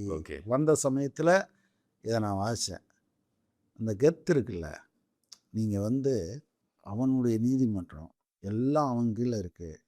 என்ன நம்பிக்கை இருந்தால் தன்னுடைய தத்துவத்தின் மீதும், அப்பவும் அவன் மனித குலத்தின் மீது தான், அந்த மக்கள் மீது நம்பிக்கை வச்சு தான் சொல்கிறான். நீ என்ன வேணாலும் தண்டனை கொடுத்துக்கோ, வரலாறு என்னை விடுதலை செய். வரலாறு அவனை பேசிக்கொண்டே இருக்கும். வரலாறு அவனை மனித மனங்களில் சிறைப்படுத்தி வைத்திருக்கும். நீங்கள் சொன்ன இந்த வார்த்தை சாவேஸும் சொல்லியிருக்காரு, வரலாறு இன்னும் விடுதலை செய்யும் அந்த உரையால். ஏன்னா லத்தீன் அமெரிக்கா உங்களுக்கு தெரியும், கியூபா மட்டும் இருந்தது. ஃபிடல் காஸ்ட்ரோவோட இன்ஸ்பிரேஷன் தான் பார்த்தீங்கன்னா லத்தீன் அமெரிக்கா முழுக்க வந்து என்னென்னா ஒரு முற்போக்கு ஏகாதிபத்திய எதிர்ப்பு அரசாங்கம்லாம் உருவாச்சு. அதில் வந்து சாவேஸ் ஒரு மிக முக்கியமான ஒரு தலைவரா உருவானார் வெனிசுலால. அவர் கிட்டத்தட்ட அவங்க பிரதர் மாரி அவ்வளோ ஒரு தோழமை இருந்தது. ஸோ வெனிசுலா, கியூபா ஒண்ணானோன இன்னும் பல நாடுகள் லத்தீன் அமெரிக்க நாடுகள்ல கிட்டத்தட்ட ஏகாதிபத்திய எதிர்ப்புக்கான ஒரு மிகப்பெரிய ஒரு நம்பிக்கை அலையே வந்து உருவாச்சு. அப்ப காஸ்ட்ரோவோட இந்த ஈர்ப்பு எப்படி வந்து பார்த்தீங்கன்னா, லத்தீன் அமெரிக்க நாடுகள்ல இருக்கக்கூடிய ஒரு பழங்குடி சமூகத்தை சார்ந்தவர், அல்லது ஒரு கூலி தொழிலாளி வீட்டு புள்ள சாவேஸ் மாரி யாரெல்லாம் வந்தாங்கன்னா, அவங்க ஒரு புரட்சி போராட்டம் பண்ணி அந்த அதிகாரத்துக்கு வந்து, அங்க ஒரு சோசலிசம் அல்லது அமெரிக்க ஏகாதிபத்தியத்துக்கு எதிராக ஒரு ஒருங்கிணைக்கக்கூடிய வேலைய வந்து என்னன்னா, சாவேஸ் உருவாக்கி இருக்கிறது நம்ம வந்து நினைவு கூர வேண்டியிருக்கு. இன்னைக்கு வந்து சாவேஸும் இல்ல, அ காஸ்ட்ரோவும் இல்ல. ஆனால் அவங்க உருவாக்கிய வேல்யூஸ் வந்து என்னன்னா, இன்னைக்கு வியாபித்து நிக்குது. அப்புறம் சாவேஸோட விஷயம் பார்த்தீங்கன்னா, சினிமாவ வச்சு அவரு இன்டர்பிரேட் பண்ணது.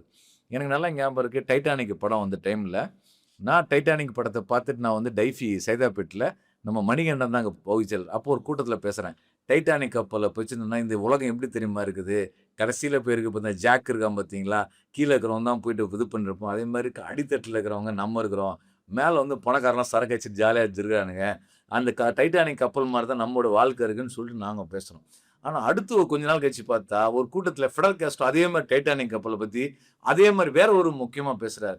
அப்போ நம்ம யோசிச்சு பார்த்தோம். ஒரு சினிமாவ பார்த்துட்டு, உலகத்தினுடைய ஏற்றத்தாழ்வுகள அந்த புரட்சிக்காரன் நாங்க பேசுறோம். ஒரு படத்தை பற்றி அவருடைய ஒரு பதிவுகள். அப்போ ஒரு ஆக்சுவலா பார்த்தீங்கன்னா, ஒரு கல்ச்சர் இருக்கு பார்த்தீங்களா? பண்பாடு கல்ச்சுரலா வந்து என்னன்னா, அவரு அத உள்வாங்கிட்டே இருந்தாரு. இலக்கியமா, கதையா, நாடகமா, பாடலா, விளையாட்டு, ஓவியம். அப்போ ஒரு ஒரு அரசியல் தலைவன், ஒரு கம்யூனிஸ்ட் போராளி என்பது பொருளாதாரம் சார்ந்து, ஏகாதிபத்திய அரசியல் என்பது சார்ந்து, இந்த பண்பாட்டு கூறுகளை வந்து தகவமைத்துக் கொண்டு அத வந்து அந்த மக்களோடு அவர் வாழ்ந்த வாழ்க்கை இருக்கு இல்லையா? அது இந்த காலகட்டத்தில இந்த 21ஆம் நூற்றாண்டினுடைய அடுத்த ஒரு 75 ஆண்டுகள்ல ஒரு முற்போக்கு இயக்கங்கள் அத நம்ம உள்வாங்கணும்னு நான் நினைக்கிறேன் அது.